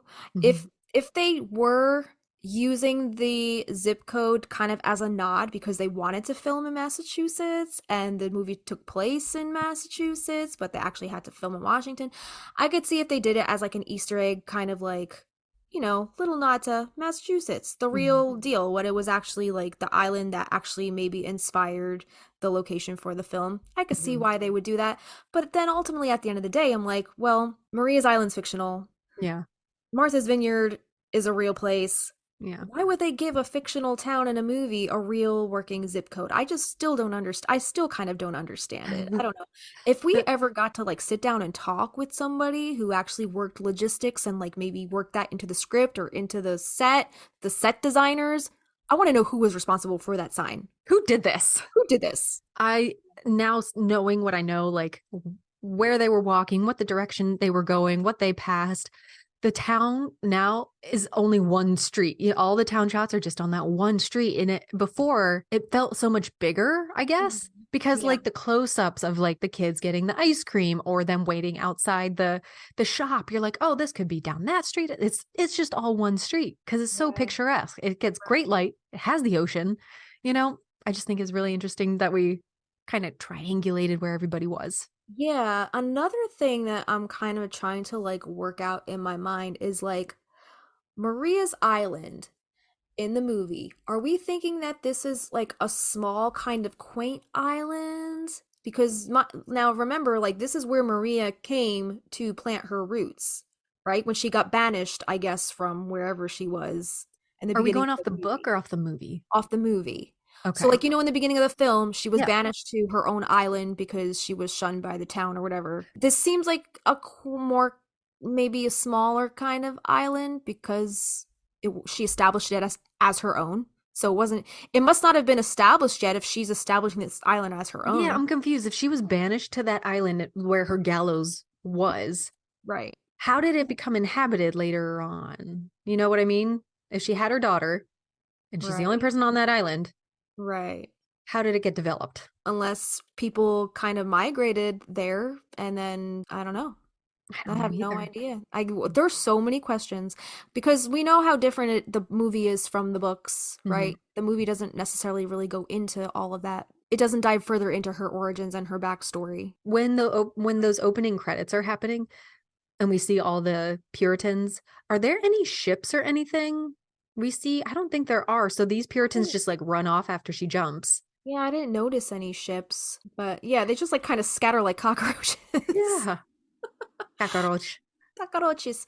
So yeah, we don't really know. We won't really know. We kind of just have to use our imaginations, like how her island, when she was banished, how she ultimately settled there. She planted her roots there, and then other people must have migrated there at some point for it to become populated later on down the line when the Owens family, to present day Owens family, resides there. Right, because it's not an island in the books. It's just a town. Right. Yeah. And Maria like bebopped around between Salem and New York, and then she kind of went back to what we think is just outside of Salem. Yeah. To live. But in the movie, I wonder why they made it an island. It's just a weird amalgamation of fact and fiction. Right. Real places, fake people. Fake places, real people. Fake places, real zip codes. Yeah. We don't understand it. What was the reason for it? We don't know. But it was a cool little tiny detail that you spotted really early on that we knew we were going to talk about. Yeah. And there it is. There it is. All right, so we Hope you guys enjoyed this rabbit hole for today. That's all we have for you guys, but just a reminder that you can check out all of the sources pertaining to today's episode via our hero.page link, and we will add that in our show notes. So thank you again to our patron and pal Mears for creating this app and keeping creators like us organized. So check that out.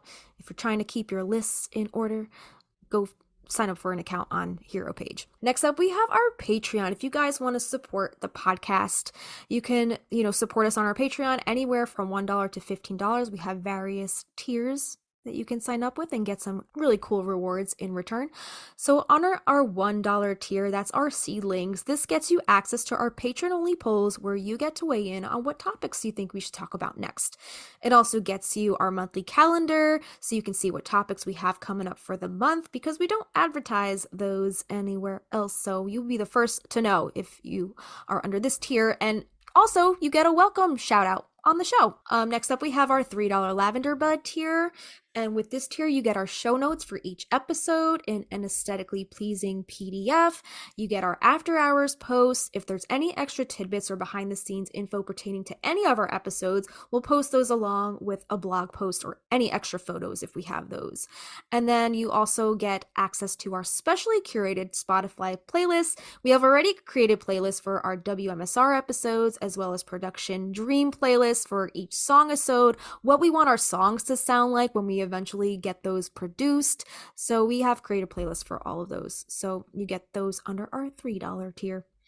Next up, we have our $5 Lilac tier. And with this tier, you get access to our private Facebook community where we host our monthly live stream, plus access to our Discord server where we host our monthly watch parties. And also on the Discord server, you can join in on the discussion with other Magnolia Street, quote, neighbors, and via the various interesting channels in threads. So our next tier is our $8 tier, and that's our Rose tier, and you get access to extra audiovisual content such as a once a month full-length video episode, including bonus videos, uncut footage, like cutting room floor footage, bloopers, outtakes. We have meditations over there, exclusive interviews, old home videos from the vault, spells, rituals, and much more. So we also have bonus content over there to coincide with our song-isodes, such as full-length demo streams for our original practical magic-inspired music, plus lyric sheets, guitar chords, original scratch demos, bonus video performances of our songs, and more. And then lastly, we have our Wisteria Vine tier, and that's our $15 tier. Just like a twisting wisteria vine, there's a way for you to stay connected with us, the Stinas. In this tier, we invite you to join our private Marco Polo video messaging group. This app is totally free for both Android and iOS users. You sign up with your phone number or email, and we will help you do the rest. This is a great way to chat with each other in a more intimate group setting. It's like a face-to-face video recording. We love to show each other our pets and our gardens and anything else you'd like to share. We just like getting to know you personally. Yeah. And just a reminder that the higher the tier you sign up under, the more rewards you get, because you can get all of the rewards of the tiers below it. You can upgrade and downgrade or even cancel at any time. So to support the podcast, you can please head to patreon.com/Magnolia Street Podcast. And we also we have some merch. We have some awesome designs in our Teespring shop, which you can access through the Koji link in our Instagram bio. And you can get our original designs on pretty much any kind of apparel, as well as other kinds of items like coffee mugs, stickers, tote bags, and water bottles. If there's a design you like that you don't see it on, let us know and we can put it on that thing. Like if one of the designs is not on a shirt, it's on a water bottle, and you want that shirt, let us know. Yeah, I think I want Beelzebub Bubba on a shirt. That's my new favorite. All right. Yeah.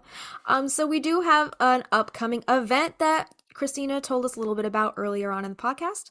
We will be taking over Salem, Massachusetts, and we are hosting a midnight margarita meetup on Friday the 13th of October from 9 p.m. to midnight. And we also will have some exclusive merch for this event, including a season 1 poster and a t-shirt with all like the show or episode dates on the back, kind of like a little tour shirt and tour poster. And those will be available for purchase, which we will be happy to sign for you at the event. If you guys want a little sneak peek of what the poster looks like, Kristina actually ordered one for herself, and she did a little video on our Instagram. You could check that out.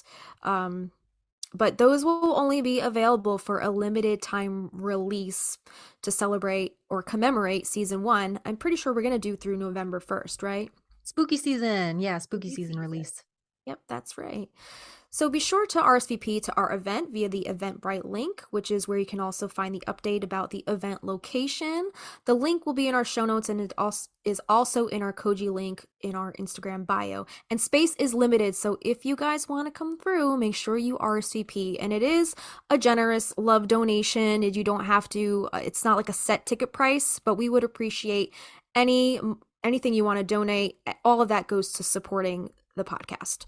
Mm-hmm. And we give it back to you with shirts and posters and music and meetups and trips. So we want to make sure that you feel involved, and it just helps us out a little bit. And there are some additional ways to support the podcast that don't cost you any money. You can leave us a Spotify rating. You can leave us a star rating if you're listening to us on Spotify. Or if you are an Apple listener, you can give us a written review. And that really helps bump us up in the algorithm. And then also, if you're on Instagram, we would appreciate any reposts or blurbs about our podcast. But if you do, make sure to tag us at Magnolia Street Podcast in your feed posts, in your stories, and share us with your practical magic loving friends. All right, man. Anything else? I think that's it. I'm spent. Oh, I'm Kristina. I'm Justina. And we'll see you next time. At that house down the street. At that house on Magnolia Street. Would you go down to Magnolia Street where the wisteria grow out? And that house of magic and mystery. So would you go down to Magnolia Street? I had to go higher. I can't go that low. I'm a soprano.